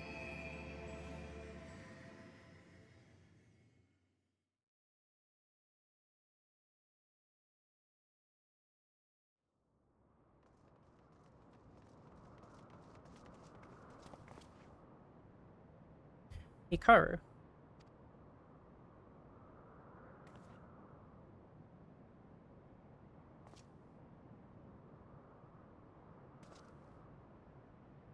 It seemed Tiamat was the last. I sensed no other dragons nearby.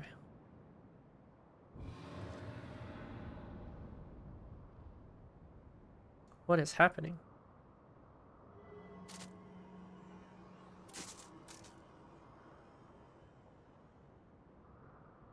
Nidhogg. He roars. He knows we are here then. His fury. It bleeds through the eye.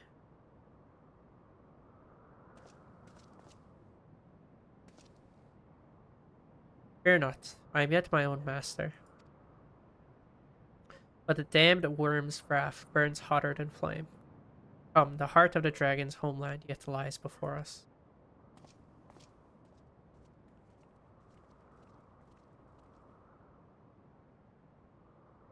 Thus do we add another link to the chain of vengeance. O Saint Shiva, when will it end?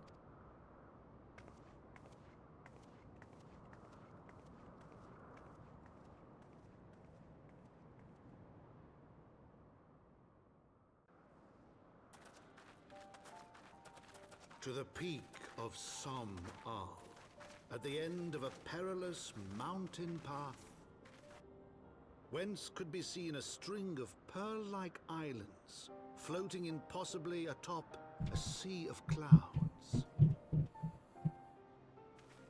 To a domain where dragons and men had once lived in harmony, whose majesty no mortal eye had glimpsed for nigh on 1,000 years.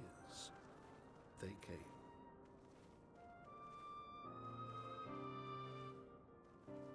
Burning mist.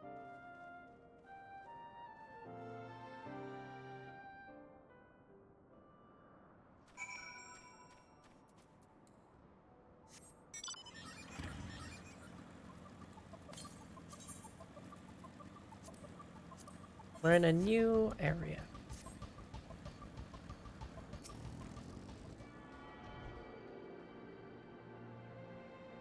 After accepting this quest, seems like a pretty good place to stop. We have reached it at last, the peak of Som Al. It's said to be the highest mountain in all of Eorzea, you know. I thought it cold and courteous, but the air here carries the chill of 12 winters.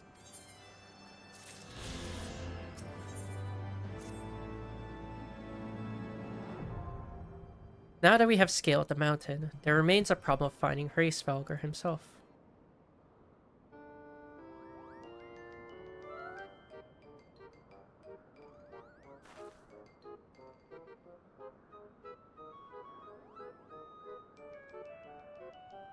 What manner of creature is that?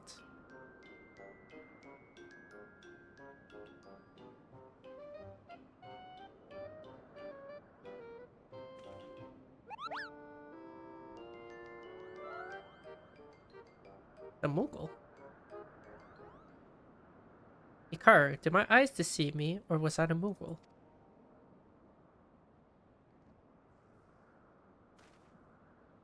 It was my understanding they only dwelled in Twelveswood. I certainly never expected to see one in the Burning Mists. If the Moogle does live here, however, he may know where Hraesvelgr makes his lair. Quickly now, before you lose the creature completely.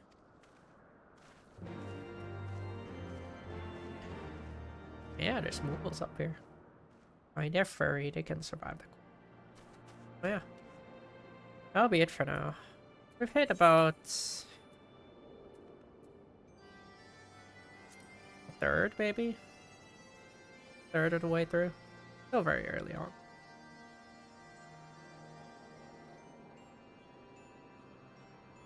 Oh yeah. That will be the end for me. Thank you for stopping by. Hope you have a good rest of your day or night, wherever you are. Bye bye. Take care.